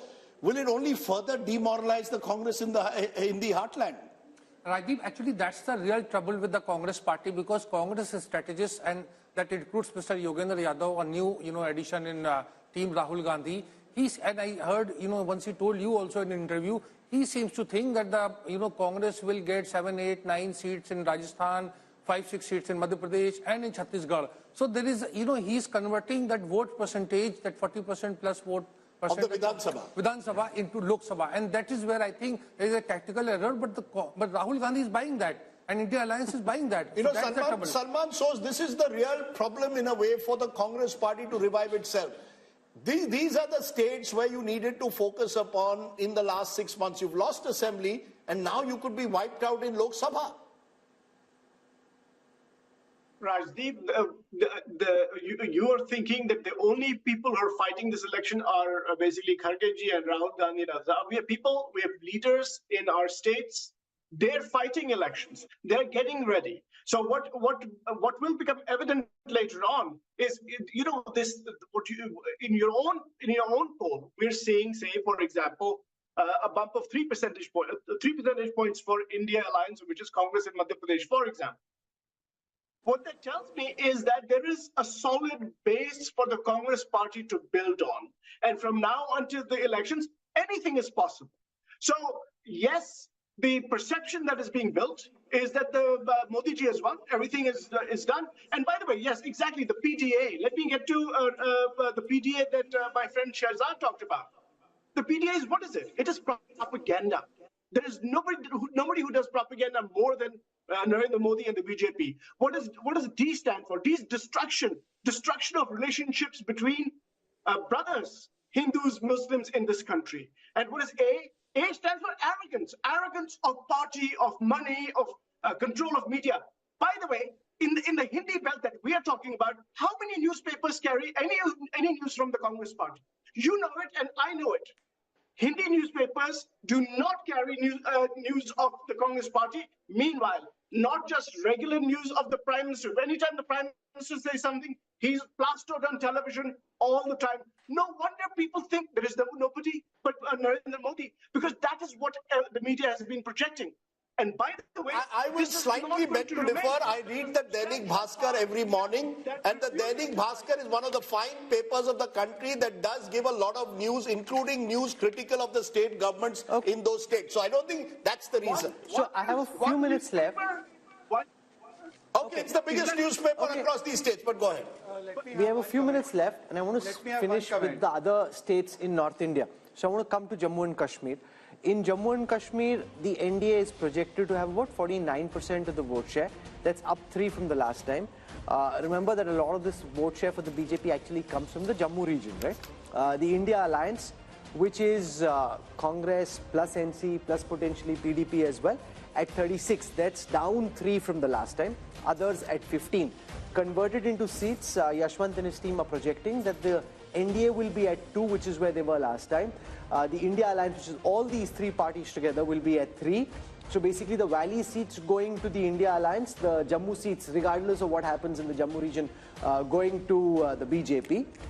From there, let's come to Ladakh, where we saw a big protest recently, but despite that, Yashwant and his team are projecting that Ladakh will be with the NDA. From there, let's now come to Haryana. 10 seats in Haryana. The India Alliance, the NDA, which is BJP and JJP in Haryana, now expected to come down from 10 to 8, a loss of 2. The Congress, which lost even Rohtak last time, expected to go up from 0 to 2, up 2. Now, what makes you think that that is going to happen, given the fact that there is a 12% vote share gap, 50 plays 38 in Haryana?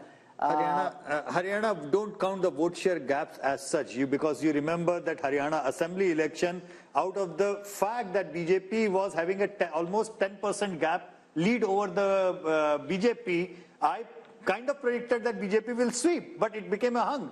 Where on earth did you find that a party with a lead of 10% votes and still ended up in a hung assembly in Haryana? So there are 2 different kinds of Haryanas. Let's be very upfront about it. There are 2 different Haryanas, and it's not regional. It's about the demographics of different seats. And the seats where it would be a Jat-dominated seats, they will be problematic for the BJP. The non-Jat seats would be easier for the BJP to win. Let's come to Himachal. Himachal is the one state we haven't dealt with in the north yet. Himachal, 69% vote share for the BJP last time. This time expected to be 60%, down 9. The Congress at 27, expected to go up to 29. Remember, in Himachal, of the 4 seats, they are predicting that the BJP will pick all 4, the India Alliance none. The government in Himachal Pradesh at this time is the Congress government of Sukhwinder Singh Sukhu. Despite that, the Congress makes no gains in the Lok Sabha election in Haryana. Then the last state is Uttarakhand, where they're predicting just a small dip in the NDA's fortunes when it comes to vote share, from 61 to 59, down 2. India Alliance at 32, up 1. But when it comes to seats, all 5 seats predicted to go to the BJP.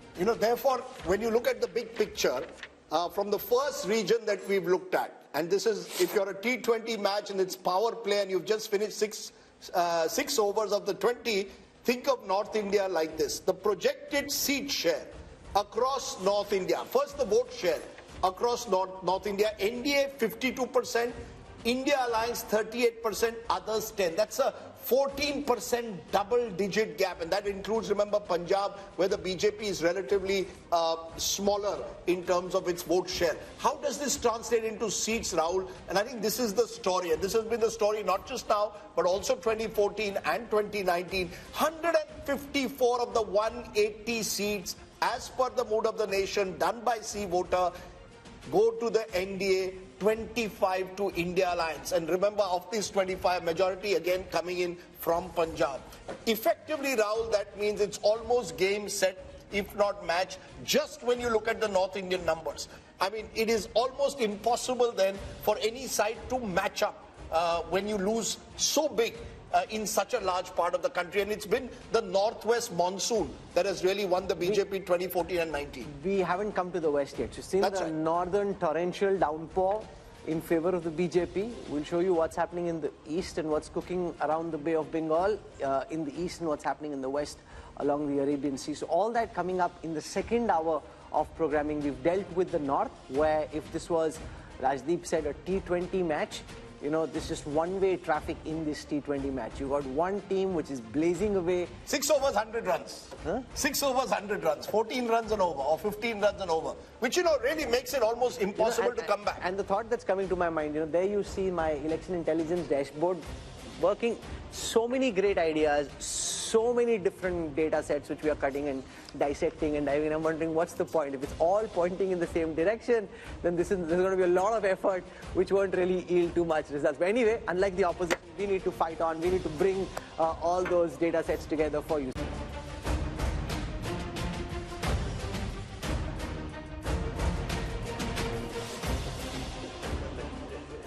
Welcome back to the Mood of the Nation. India Today's biannual survey with C Voter, which is telling you just ahead of the general elections what will happen in state by state to give you the big picture. Who's winning the battle for 2024? We spent the first hour dealing with the North Indian states. We'll now switch to the South. And remember, Rajdeep, there's been this big North versus South effort that the opposition is making to try and build a narrative around how North Indian states are different from South Indian states. Do South Indian states truly feel and vote differently? We'll find out in this hour. Remember, we've given you the North India numbers in the first hour. 154 of the 180 seats going to the BJP-led NDA. India Alliance just 25, others 1. So there's a North typhoon. What's happening in the South? Is there a hurricane the other way around? Let's start. India mein cyclone aata hai, sir. Cyclone. Okay, the southern cyclone. Sorry, the southern cyclone and there are cyclones that take place in south of the country. We're starting with Karnataka, a state which, remember, went to the polls 7 months ago in Vidhan Sabha. And interestingly, this is what it's showing. In terms of vote share, the NDA is way ahead of the India Alliance. Remember, there's a Congress government in Karnataka. 53% at the moment to the NDA, 42% to the India Alliance, others 5%. This is identical in vote share compared to 2019. How is this translating into seats? Remember, 28 seats in Karnataka, 25 were won by the BJP last time. And we are saying the BJP is down just 1. 24 from, remember, 27 now includes the JDS, which has joined hands with the BJP there. So the BJP, JDS 24, that's down 3, but they're still holding its own. India Alliance just 4 in a state where the Congress is in power, and India Alliance means effectively Congress here, others 0. So you've got the first southern state giving bad news to the Congress party. And Raj Chengappa, it's your home state, so why don't you kick off? It suggests very different verdict to what we saw 7 months ago when the Congress won pretty decisively. But let's say, Rajdeep, it's not surprising in Karnataka. It's if history. you recall, it started from Karnataka when Rajiv Gandhi swept Karnataka, winning about 26 or 28 seats in 1984. Within 3 months, Ramakrishna Hegde was elected as Chief Minister.